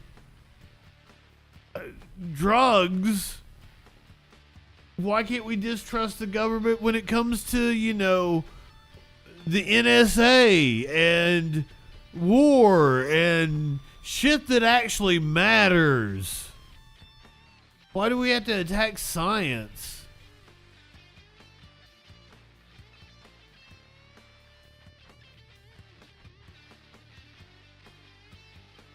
See, Maynard goes in there and he yells.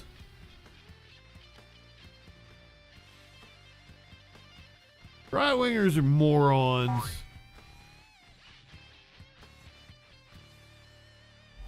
Alright, I'm going to hit the content warning again for this one, because we got sidetracked there. Content warning. Hopefully I don't get banned from YouTube for showing you this woman who was banned from boarding a flight over her racy outfit.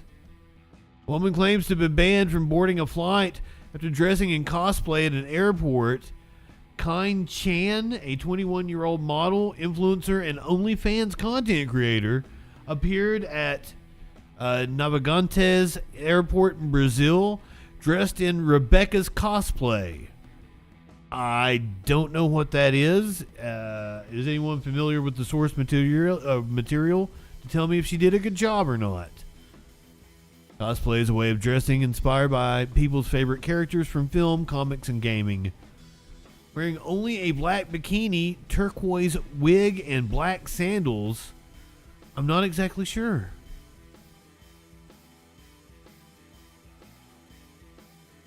Kind Chan claims she was told she couldn't, that she wasn't dressed appropriately, and she was banned from boarding the flight.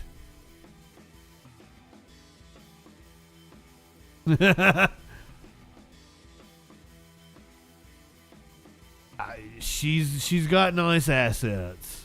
Life is too short to walk this earth for a crusty asshole. Wash your ass.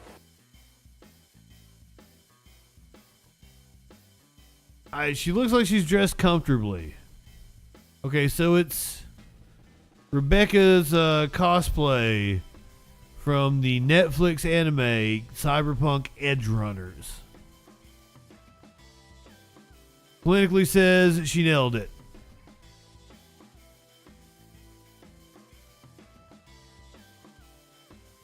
I'm not sure what character that is. I feel like I should know that one, though. Dressed as the fictional character Rebecca from the anime series Cyberpunk Edge Runners, Kind Chan donned the skimpy outfit before being allegedly stopped by airport security and barred from boarding the flight. She might have wanted to get kicked out. She might have wanted the attention. Yeah, DJ Dub. Great minds think alike. Because, I mean, look, shows like mine are talking about her. It's a catchy headline. She might even have like a promotional team behind her or some shit. Goddamn, I'm like, you gotta have some cynicism when dealing with the internet. It's okay for us to read these stories and everything, but like we want to put them in context.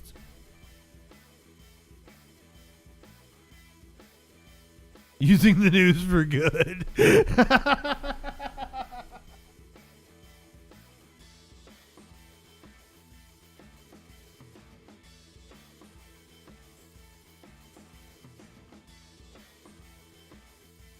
Yeah, no remorse, no remorse. I do not regret showing it to you.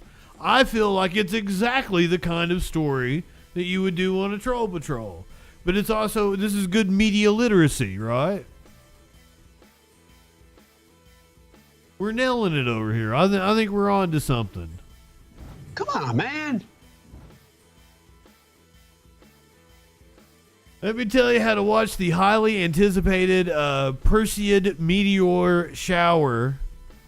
This weekend, sky conditions will be almost perfect to catch a glimpse of shooting stars during one of the year's best celestial shows. A meteor streaks across the sky during the 2016 Perseid meteor shower in Spruce Knob, West Virginia. That's what that picture is right there. And that is fucking gorgeous.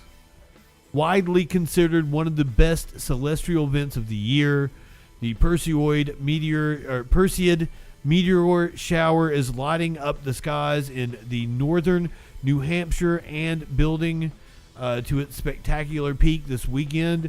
The Perseids are known to treat viewers to fantastic display, and coupled with a particularly dark sky, this year's show is shaping up to be one you won't want to miss. On the peak night in North America from August 12th to 13th, the Perseids could produce up to 100 meteors per hour in prime condition. Though the Perseids have been active since July 14th and will remain visible until September 1st, the peak will yield the highest rate of meteor activity. When a piece of a comet or asteroid crashes into Earth's atmosphere, it's traveling fast. The Perseid meteors, for example, streak across the sky at 37 miles per hour or per second, or about 133,000 miles per hour. The friction between these fast-moving objects and the atoms and molecules in Earth's atmosphere cause them to heat up and burn, appearing as breathtaking streaks of light to observers on the ground.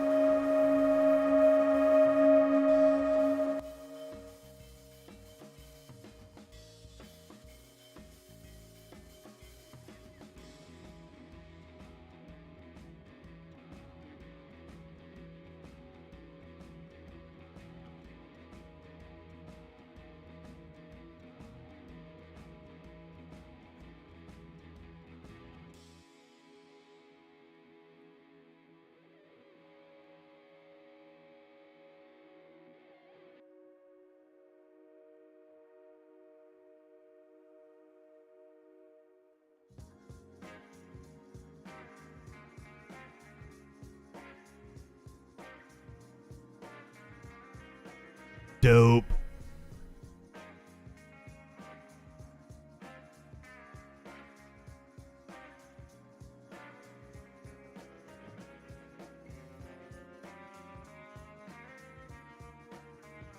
It didn't say that they were limited to a specific area, but kind of made it seem like the East Coast would be best.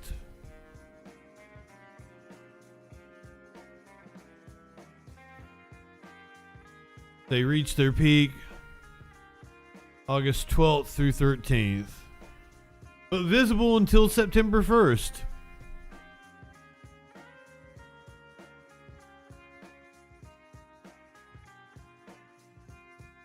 And that was the Perseids from 2021 that we were watching. So, neato.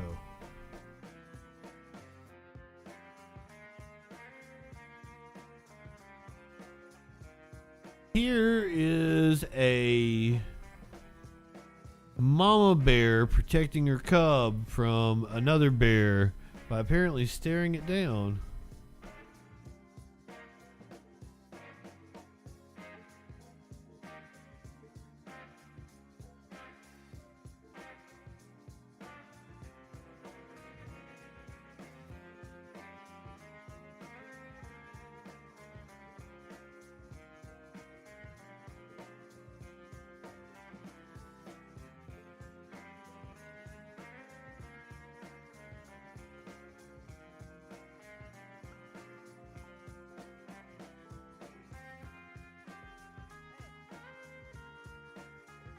Oh no.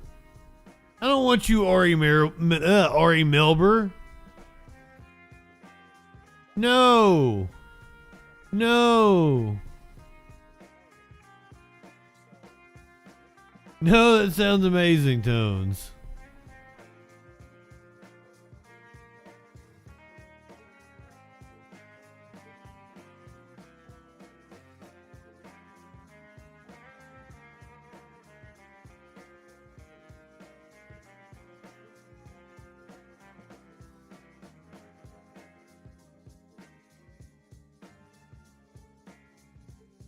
Do that tomorrow night.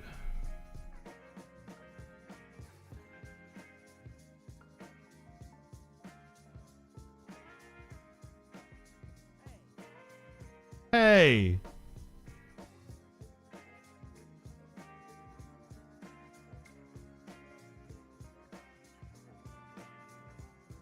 Go ahead. Light one up. The bear sucks. Do I need to play something else? See, I've got 2 other animal videos now. I had another one I didn't want to miss out on. The bear wasn't good enough.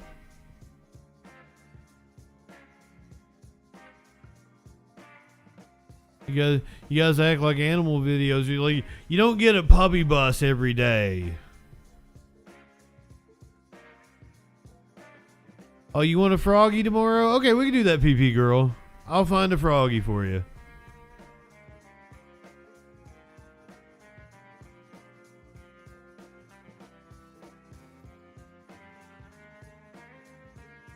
Go ahead, light one up, tip one back.